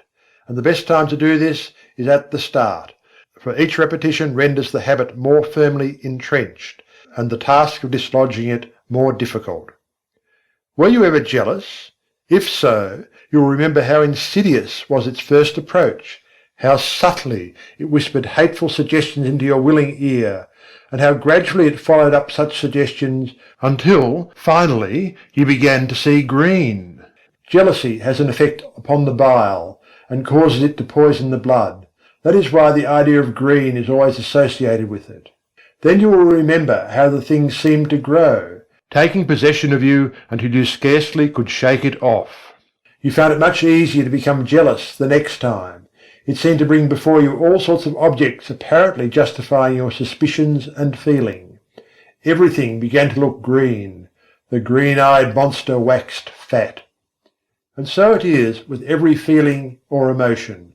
If you give way to a fit of rage, you will find it easier to become angry the next time on less provocation. The habit of feeling and acting mean does not take long to firmly settle itself in its new home if encouraged. Worry is a great habit for growing and waxing fat. People start by worrying about big things, and then begin to worry and fret about some smaller thing, and then the merest trifle worries and distresses them. They imagine that all sorts of evil things are about to befall them. If they start on the journey, they are certain there is going to be a wreck. If a telegram comes, it is sure to contain some dreadful tidings. If a child seems a little quiet, the worrying mother is positive it is going to fall ill and die. If the husband seems thoughtful as he revolves some business plan in his mind, then the good wife is convinced that he is beginning to cease to love her, and indulges in a crying spell. And so it goes, worry, worry, worry, each indulgence making the habit more at home. After a while the continued thought shows itself in action.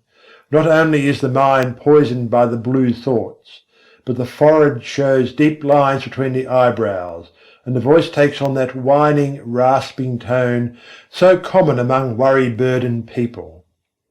The condition of mind known as fault-finding is another emotion that grows fat with exercise. First, fault is found with this thing, then with that, and finally with everything. The person becomes a chronic nagger, a burden to friends and relatives, and a thing to be avoided by outsiders. Women make the greatest naggers, not because men are any better, but simply because a man-nagger is apt to have the habit knocked out of him by other men who will not stand his nonsense. He finds that he is making things too hot for himself, and he reforms, while a woman has more of a chance to indulge in the habit. But this nagging is all a matter of habit.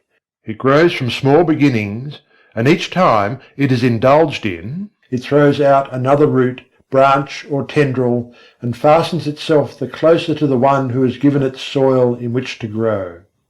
Envy, uncharitableness, gossip, scandal-mongering are all habits of this kind. The seeds are in every human breast, and only need good soil and a little watering to become lusty and strong. Each time you give way to one of these negative emotions, the easier do you make it for a recurrence of the same thing or similar ones. Sometimes, by encouraging one unworthy emotion, you find that you have given room for the growth of a whole family of these mental weeds. Now, this is not a good old orthodox preachment against the sin of bad thoughts.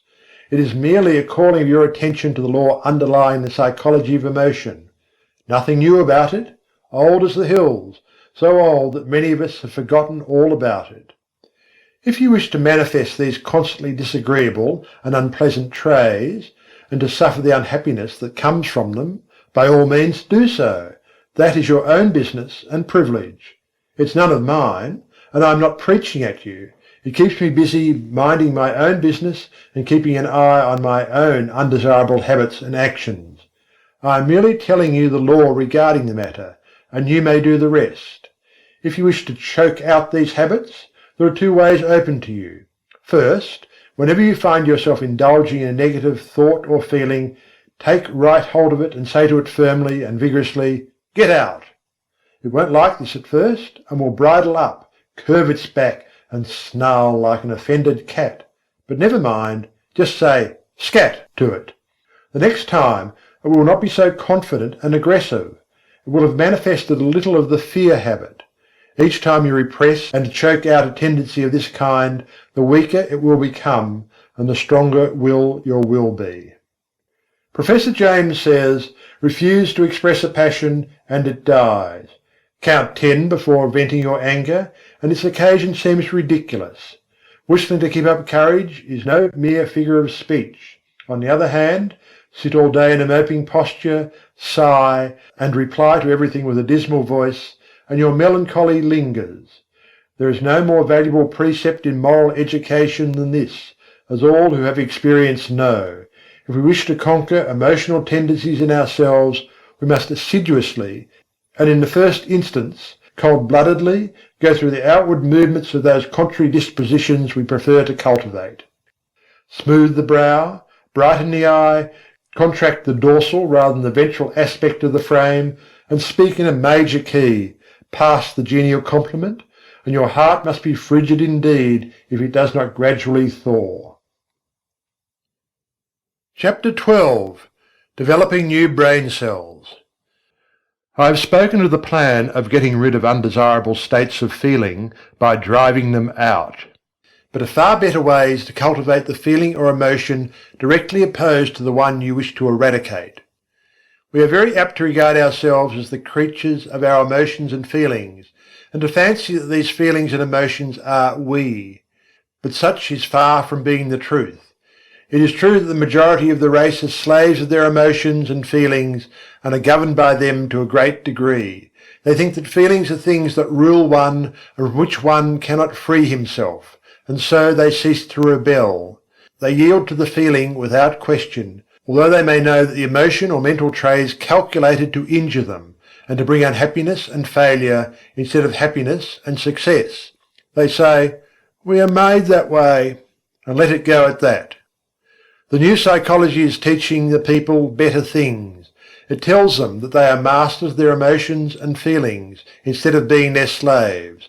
It tells them that brain cells may be developed that will manifest along desirable lines, and that the old brain cells that have been manifesting so unpleasantly may be placed on the retired list, and allowed to atrophy from want of use. People may make themselves over, and change their entire natures. This is not mere idle theory, but is a working fact which has been demonstrated by thousands of people, and which is coming more and more before the attention of the race. No matter what theory of mind we entertain, we must admit that the brain is the organ and instrument of the mind, in our present state of existence at least, and that the brain must be considered in this matter. The brain is like a wonderful musical instrument having millions of keys upon which we may play innumerable combinations of sounds. We come into the world with certain tendencies, temperaments, and predispositions.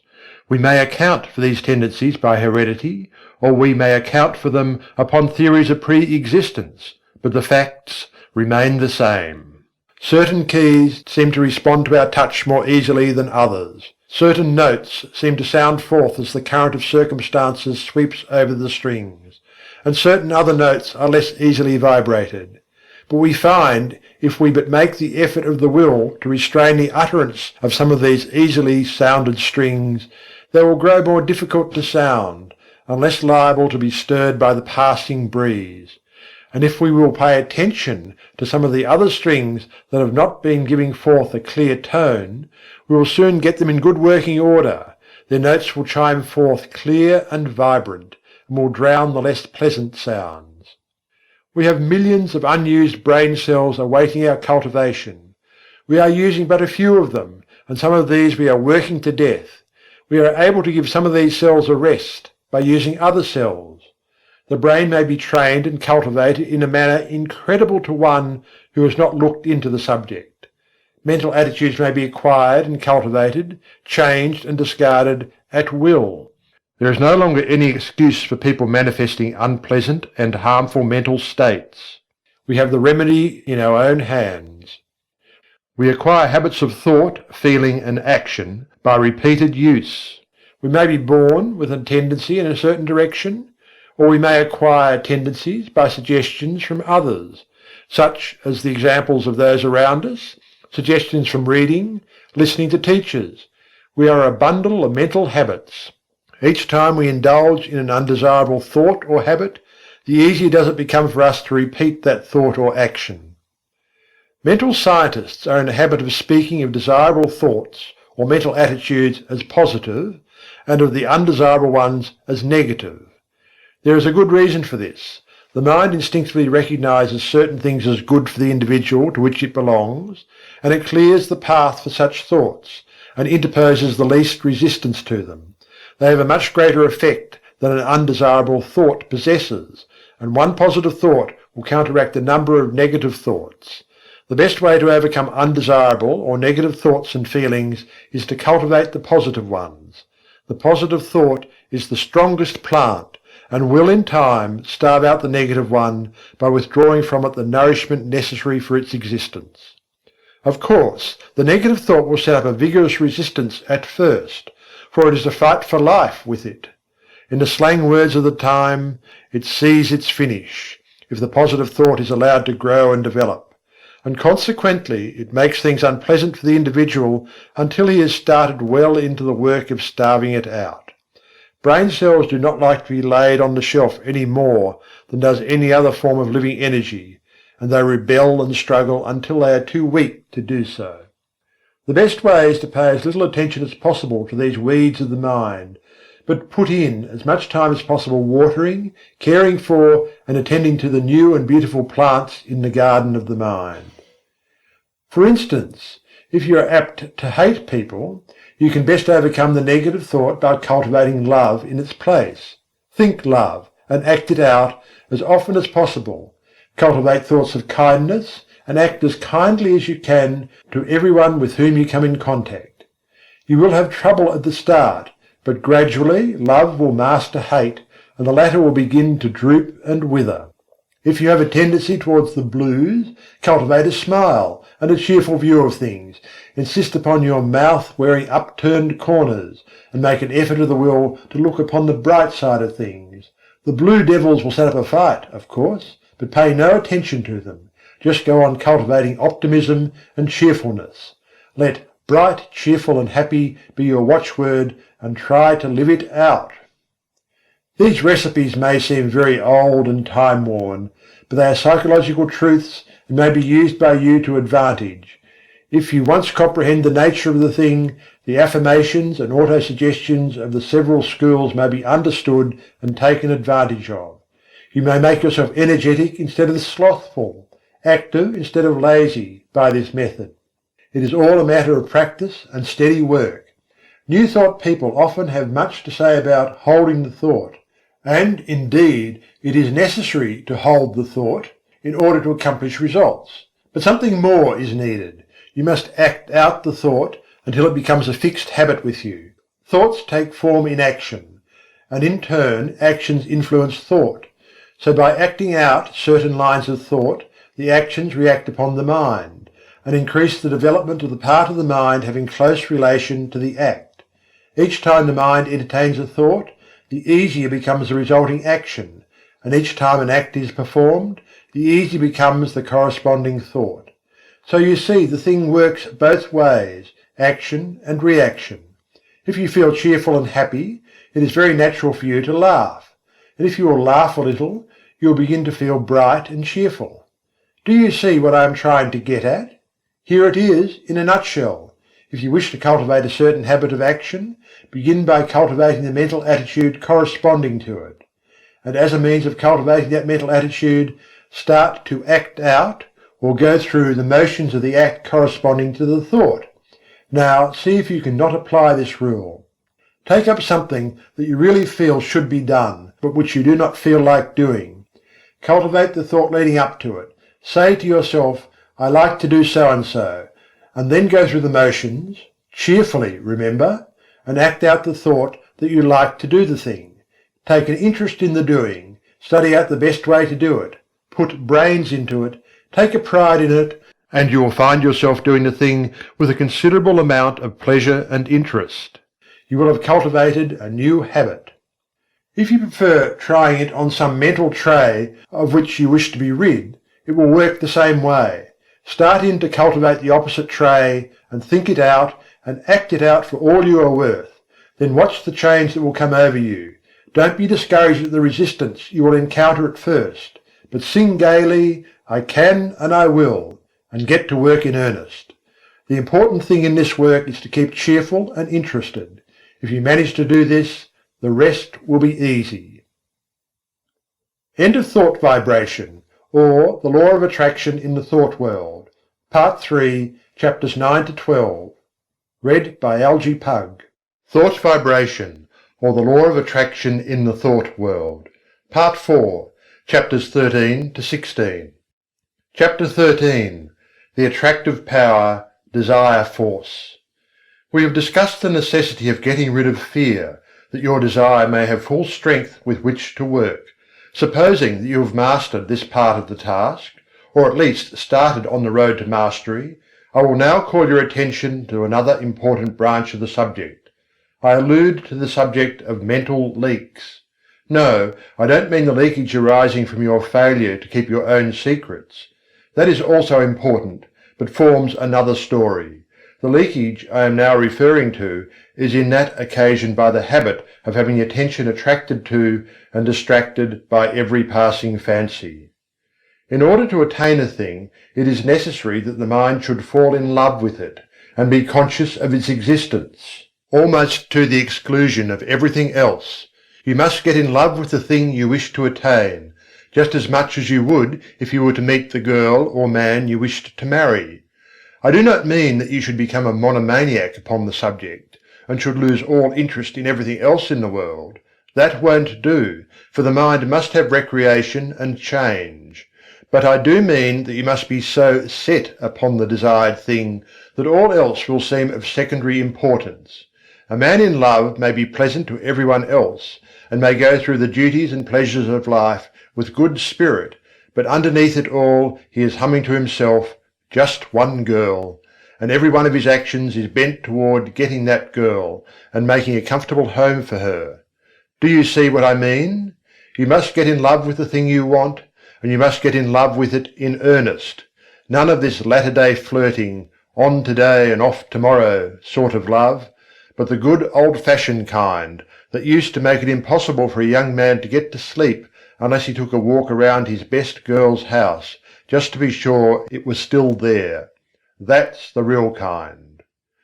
And the man or woman in search of success must make of that desired thing his ruling passion. He must keep his mind on the main chance. Success is jealous. That's why we speak of her as feminine. She demands a man's whole affection, and if he begins flirting with other fair charmers, she soon turns her back upon him. If a man allows his strong interest in the main chance to be sidetracked, he will be the loser. Mental force operates best when it is concentrated. You must give to the desired thing your best and most earnest thought. Just as the man who is thoroughly in love will think out plans and schemes whereby he may please the fair one, so will the man who is in love with his work or business give it his best thought, and the result will be that 101 plans will come into his field of consciousness, many of which are very important. The mind works on the subconscious plane, remember, and almost always along the lines of the ruling passion or desire. It will fix up things and patch together plans and schemes, and when you need them the most, it will pop them into your consciousness, and you'll feel like hurrahing, just as if you had received some valuable aid from outside. But if you scatter your thought force, the subconscious mind will not know just how to please you, and the result is that you are apt to be put off from this source of aid and assistance. Beside this, you will miss the powerful result of concentrated thought in the conscious working out of the details of your plans. And then again, the man whose mind is full of a dozen interests fails to exert the attracting power that is manifested by the man of one ruling passion, and he fails to draw to him persons, things, and results that will aid in the working out of his plans, and will also fail to place himself in the current of attraction whereby he is brought into contact with those who will be glad to help him because of harmonious interests. I have noticed in my own affairs that when I would allow myself to be sidetracked by anything outside of my regular line of work, it would only be a short time before my receipts dropped off and my business showed signs of a lack of vitality. Now many say that this was because I had left undone some things that I would have done if my mind had been centred on the business. This is true, but I have noticed like results in cases where there was nothing to be done, cases in which the seed was sown and the crop was awaited. And in just such cases, as soon as I directed my thought to the matter, the seed began to sprout. I do not mean that I had to send out great mental waves with the idea of affecting people. Not a bit of it. I simply began to realize what a good thing I had, and how much people wanted it, and how glad they would be to know of it, and all that sort of thing, and lo, my thoughts seemed to vitalize the work, and the seed began to sprout. This is no mere fancy, for I have experienced it on several occasions. I have spoken to many others on the subject, and I find that our experiences tally perfectly. So don't get into the habit of permitting these mental leaks. Keep your desire fresh and active, and let it get in its work without interference from conflicting desires. Keep in love with the thing you wish to attain. Feed your fancy with it. See it as accomplished already, but don't lose your interest. Keep your eye on the main chance, and keep your one ruling passion strong and vigorous. Don't be a mental polygamist. One mental love is all that a man needs. That is, one at a time. Some scientists have claimed that something that might as well be called love is at the bottom of the whole of life. They claim that love of the plant for water causes it to send forth its roots until the loved thing is found. They say that the love of the flower for the sun causes it to grow away from the dark places so that it may receive the light. The so-called chemical affinities are really a form of love, and desire is a manifestation of this universal life-love. So I am not using a mere figure of speech when I tell you that you must love the thing you wish to attain. Nothing but intense love will enable you to surmount the many obstacles placed in your path. Nothing but that love will enable you to bear the burdens of the task. The more desire you have for a thing, the more you love it, and the more you love it, the greater will be the attractive force exerted towards its attainment, both within yourself and outside of you. So love but one thing at a time. Don't be a mental Mormon. Chapter 14. The Great Dynamic Forces.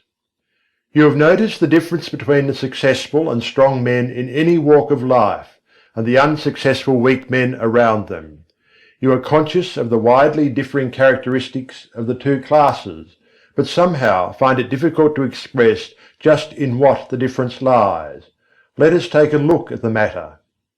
Burton said, "The longer I live, the more certain I am that the great difference between men, the feeble and the powerful, the great and the insignificant, is energy and invincible determination, a purpose once fixed, and then death or victory. That quality will do anything that can be done in this world, and no talents, no circumstances, no opportunities will make a two-legged creature a man without it." I do not see how the idea could be more clearly expressed than Burton has spoken. He has put his finger right in the centre of the subject. His eye has seen into the heart of it. Energy and invincible determination. These two things will sweep away mighty barriers and will surmount the greatest obstacles, and yet they must be used together. Energy without determination will go to waste. Lots of men have plenty of energy, they are full to overflowing with it, and yet they lack concentration, they lack the concentrated force that enables them to bring their power to bear upon the right spot. Energy is not nearly so rare a thing as many imagine it to be. I can look around me at any time and pick out a number of people I know who are full of energy. Many of them are energy plus, and yet, somehow, they do not seem to make any headway. They are wasting their energy all the time. Now they are fooling with this thing, now meddling with that. They will take up some trifling thing of no real interest or importance, and waste enough energy and nervous force to carry them through a hard day's work, and yet, when they are through, nothing has been accomplished. Others who have plenty of energy fail to direct it by the power of the will toward the desired end. Invincible determination, those are the words. Do they not thrill you with their power? If you have something to do, get to work and do it.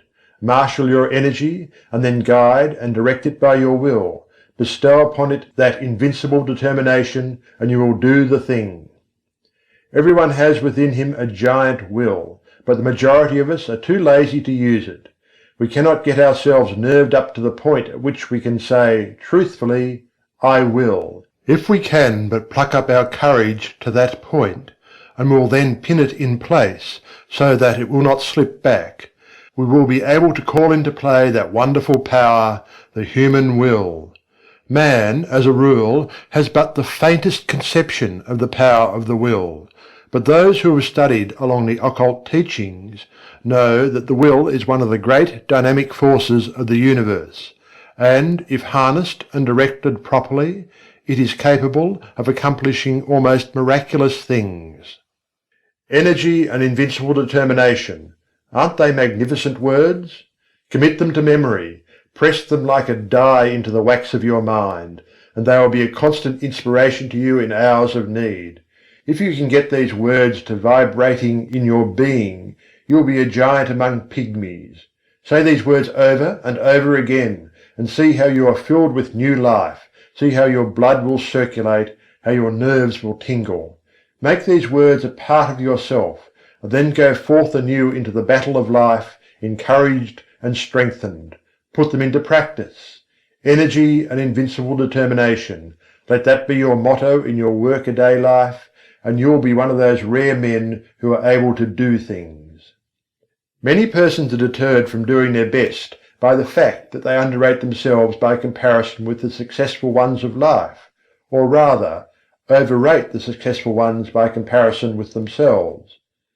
One of the curious things noticed by those who are brought into contact with the people who have arrived is the fact that these successful people are not extraordinary after all. You meet with some great writer, and you are disappointed to find him very ordinary indeed.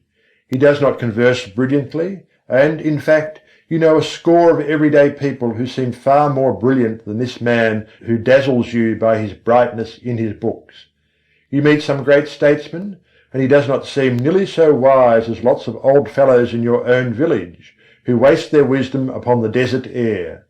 You meet some great captain of industry, and he does not give you the impression of the shrewdness so marked in some little bargain-driving trader in your own town. How is this, anyway? Are the reputations of these people fictitious, or what is the trouble?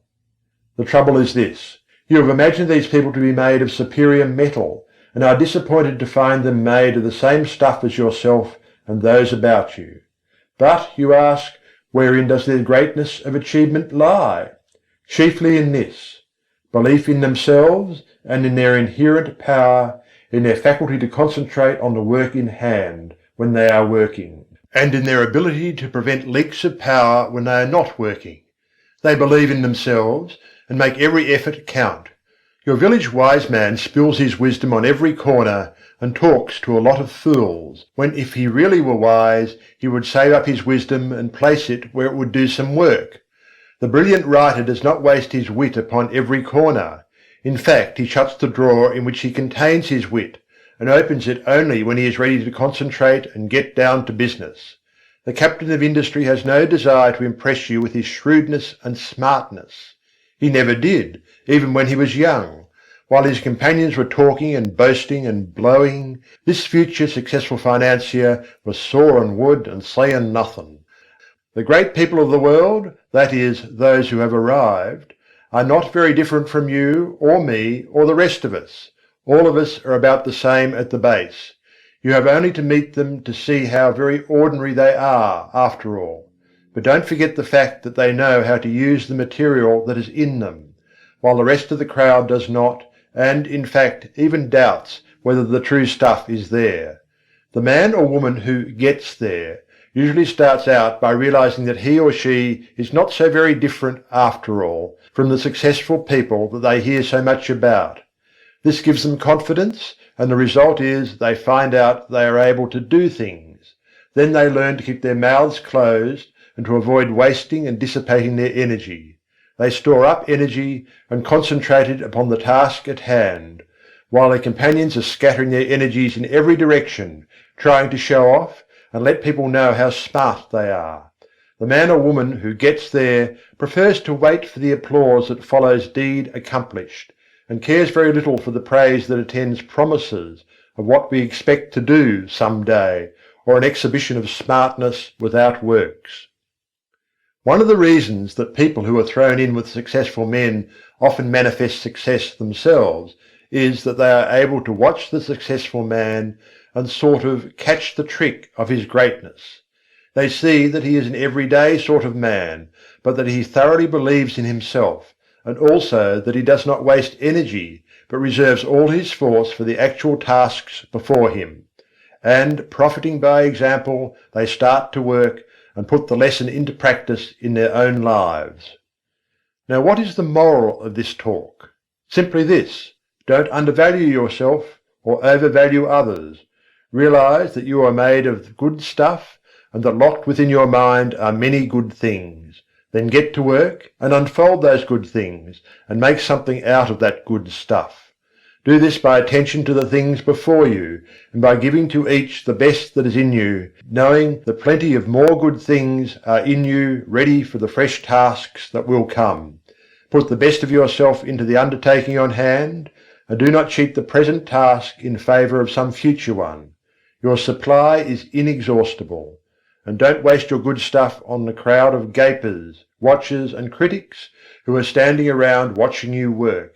Save your good stuff for your job, and don't be in too much of a hurry for applause. Save up your good thoughts for copy if you are a writer. Save up your bright schemes for actual practice if you are a businessman. Save up your wisdom for occasion if you are a statesman. And in each case, avoid the desire to scatter your pearls before the gaping crowd that wants to be entertained by a free show. Nothing very high about this teaching, perhaps, but it is what many of you need very much. Stop fooling and get down to business. Stop wasting good raw material and start to work making something worthwhile. Chapter 15. Claiming Your Own.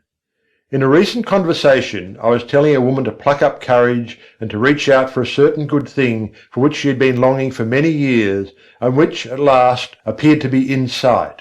I told her that it looked as if her desire was about to be gratified, that the law of attraction was bringing it to her. She lacked faith and kept on repeating, "Oh, it's too good to be true, it's too good for me."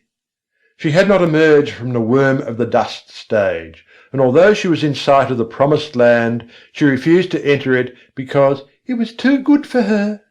I think I succeeded in putting sufficient ginger into her to enable her to claim her own, for the last reports indicate that she is taking possession. But that is not what I wish to tell you. I want to call your attention to the fact that nothing is too good for you, no matter how great the thing may be, no matter how undeserving you may seem to be. You are entitled to the best there is, for it is your direct inheritance. So don't be afraid to ask, demand, and take. The good things of the world are not the portion of any favoured sons. They belong to all, but they come only to those who are wise enough to recognize that the good things are theirs by right, and who are sufficiently courageous to reach out for them. Many good things are lost for want of the asking. Many splendid things are lost to you because of your feeling that you are unworthy of them. Many great things are lost to you because you lack the confidence and courage to demand and take possession of them. "None but the brave deserves the fair," says the old adage, and the rule is true in all lines of human effort. If you keep on repeating that you are unworthy of the good thing, that it is too good for you, the law will be apt to take you at your word and believe what you say. That's the peculiar thing about the law. It believes what you say. It takes you in earnest. So beware what you say to it, for it will be apt to give credence.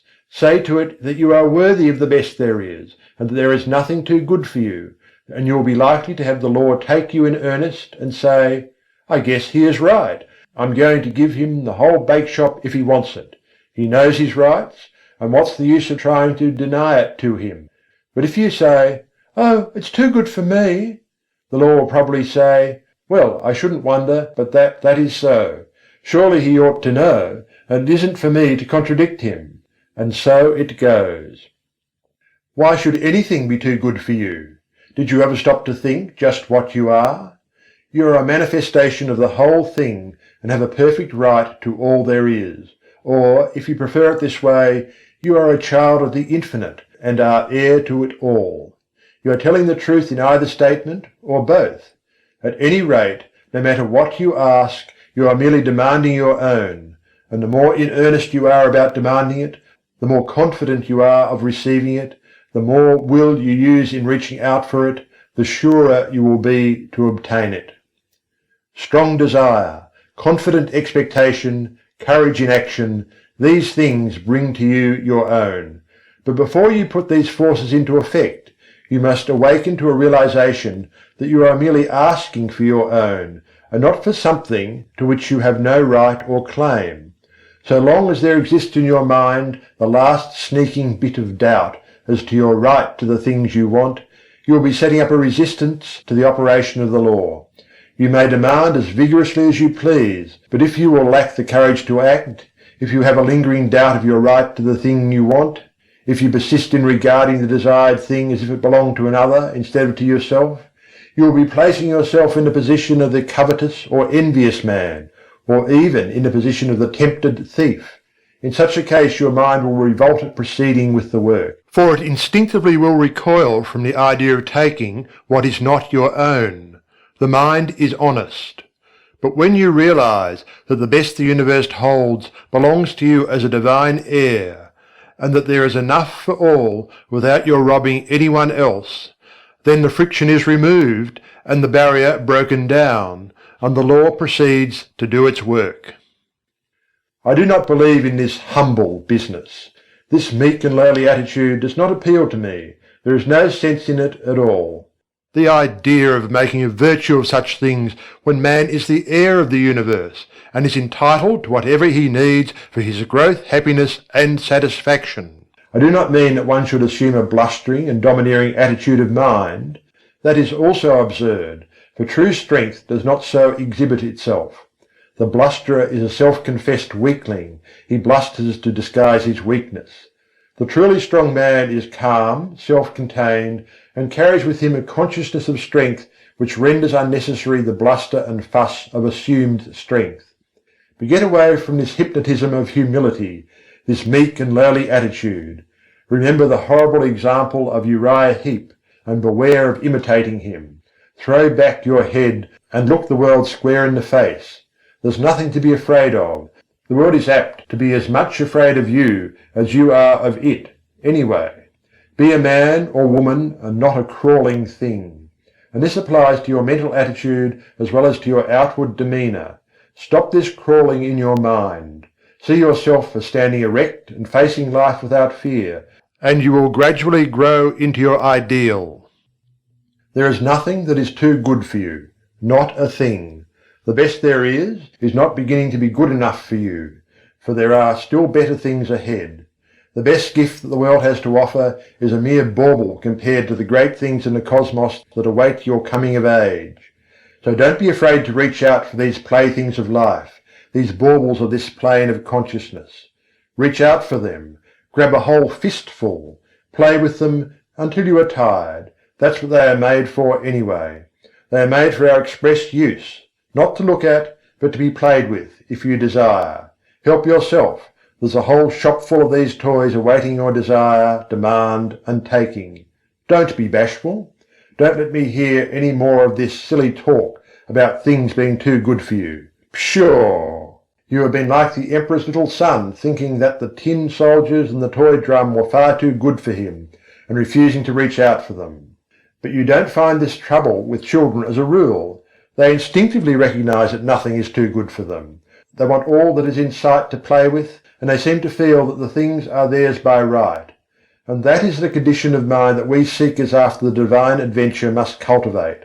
Unless we become as little children, we cannot enter the kingdom of heaven. The things we see around us are the playthings of the kindergarten of God, playthings which we use in our game tasks. Help yourself to them. Ask for them without bashfulness. Demand as many as you can make use of. They are yours. And if you don't see just what you want, ask for it. There's a big reserved stock on the shelves and in the closets. Play, play, play, to your heart's content. Learn to weave mats, to build houses with the blocks, to stitch outlines on the squares, to play the game through and play it well. and demand all the proper materials for the play. Don't be bashful, there's enough to go round. But remember this, while all this be true, the best things are still only game things: toys, blocks, mats, cubes, and all the rest. Useful, most useful for the learning of the lessons, pleasant, most pleasant with which to play, and desirable, most desirable for these purposes. Get all the fun and profit out of the use of things that is possible. Throw yourself heartily into the game and play it out. It is good. But here's the thing to remember: never lose sight of the fact that these good things are but playthings, part of the game, and you must be perfectly willing to lay them aside when the time comes to pass into the next class, and not cry and mourn because you must leave your playthings behind you. Do not allow yourself to become unduly attached to them. They are for your use and pleasure, but are not a part of you, not essential to your happiness in the next stage. Despise them not because of their lack of reality. They are great things relatively, and you may as well have all the fun out of them that you can. Don't be a spiritual prig, standing aside and refusing to join in the game. But do not tie yourself to them. They are good to use and play with, but not good enough to use you and to make you a plaything. Don't let the toys turn the tables on you. This is the difference between the master of circumstances and the slave of circumstances.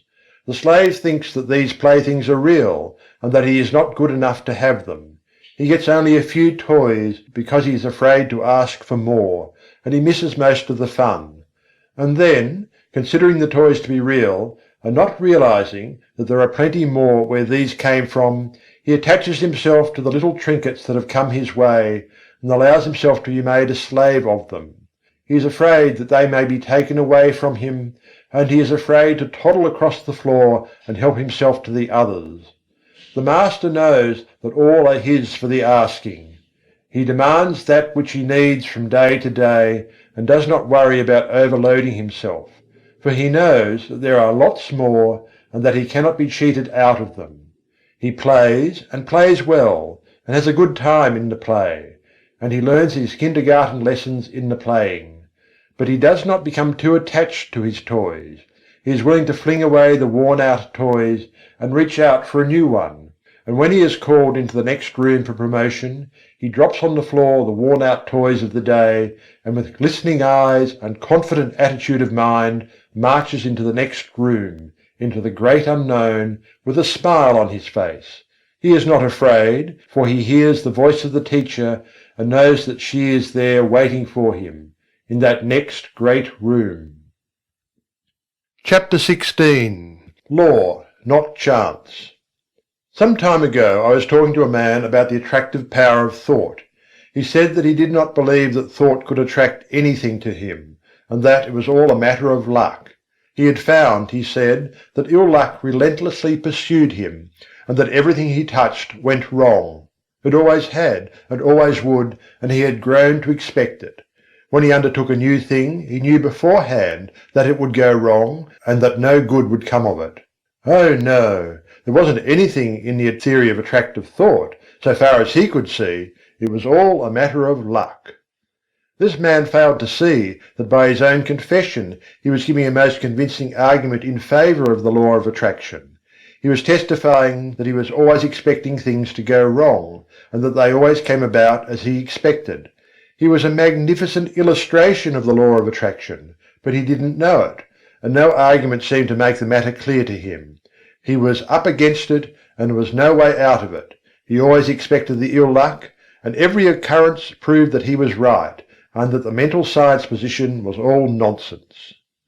There are many people who seem to think that the only way in which the law of attraction operates is when one wishes hard, strong, and steady. They do not seem to realize that a strong belief is as efficacious as a strong wish. The successful man believes in himself and his ultimate success, and, paying no attention to little setbacks, stumbles, tumbles, and slips, presses on eagerly to the goal, believing all the time that he will get there. His views and aims may alter as he progresses, and he may change his plans or have them changed for him, but all the time he knows in his heart that he will eventually get there. He is not steadily wishing he may get there, he simply feels and believes it, and thereby sets to operation the strongest forces known in the world of thought. The man who just as steadily believes he is going to fail will invariably fail. How could he help it? There is no special miracle about it. Everything he does, thinks, and says is tinctured with the thought of failure. Other people catch his spirit and fail to trust him or his ability, which occurrences he in turn sets down as but other exhibitions of his ill luck, instead of ascribing them to his belief and expectation of failure. He is suggesting failure to himself all the time, and he invariably takes on the effect of the auto-suggestion. Then, again, he, by his negative thoughts, shuts up that portion of the mind from which should come the ideas and plans conducive to success, and which do come to the man who is expecting success because he believes in it. A state of discouragement is not the one in which bright ideas come to us. It is only when we are enthused and hopeful that our minds work out the bright ideas which we may turn to account. Men instinctively feel the atmosphere of failure hovering around certain of their fellows, and on the other hand recognize something about others which leads them to say, when they hear of a temporary mishap befalling such a one, "Oh, he'll come out all right somehow. You can't down him." It is the atmosphere caused by the prevailing mental attitude.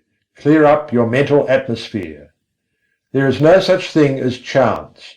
Law maintains everywhere, and all that happens, happens because of the operation of law. You cannot name the simplest thing that ever occurred by chance. Try it, and then run the thing down to a final analysis, and you will see it as the result of law. It is as plain as mathematics. Plan and purpose, cause and effect. From the movements of worlds to the growth of the grain of mustard seed, all the result of law. The fall of the stone down the mountainside is not chance.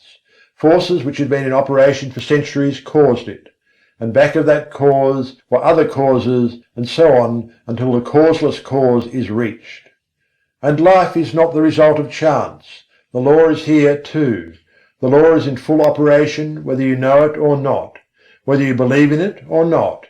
You may be the ignorant object upon which the law operates, and bring yourself all sorts of trouble because of your ignorance of or opposition to the law, or you may fall in with the operation to the law, get into its current as it were, and life will seem a far different thing to you. You cannot get outside of the law by refusing to have anything to do with it. You are at liberty to oppose it and produce all the friction you wish to. It doesn't hurt the law, and you may keep it up until you learn your lesson. The law of thought attraction is one name for the law, or rather for one manifestation of it. Again I say, your thoughts are real things. They go forth from you in all directions, combining with thoughts of like kind, opposing thoughts of a different character, forming combinations, going where they are attracted, flying away from thought centres opposing them. And your mind attracts the thought of others, which have been sent out by them consciously or unconsciously. But it attracts only those thoughts which are in harmony with its own. Like attracts like, and opposites repel opposites in the world of thought. If you set your mind to the keynote of courage, confidence, strength and success, you attract to yourself thoughts of like nature, people of like nature, things that fit in the mental tune. Your prevailing thought or mood determines that which is to be drawn toward you, picks out your mental bedfellow. You are today setting into motion thought currents which will in time attract toward you thoughts, people, and conditions in harmony with the predominant note of your thought. Your thought will mingle with that of others of like nature and mind, and you will be attracted toward each other, and will surely come together with a common purpose sooner or later, unless one or the other of you should change the current of his thoughts. Fall in with the operations of the law. Make it a part of yourself. Get into its currents. Maintain your poise. Set your mind to the keynote of courage, confidence, and success. Get in touch with all the thoughts of that kind that are emanating every hour from hundreds of minds. Get the best that is to be had in the thought world. The best is there, so be satisfied with nothing less. Get into partnership with good minds. Get into the right vibrations. You must be tired of being tossed about by the operations of the law. Get into harmony with it. End of thought vibration, or the law of attraction in the thought world. Recording by Algie Pug, Perth, Western Australia.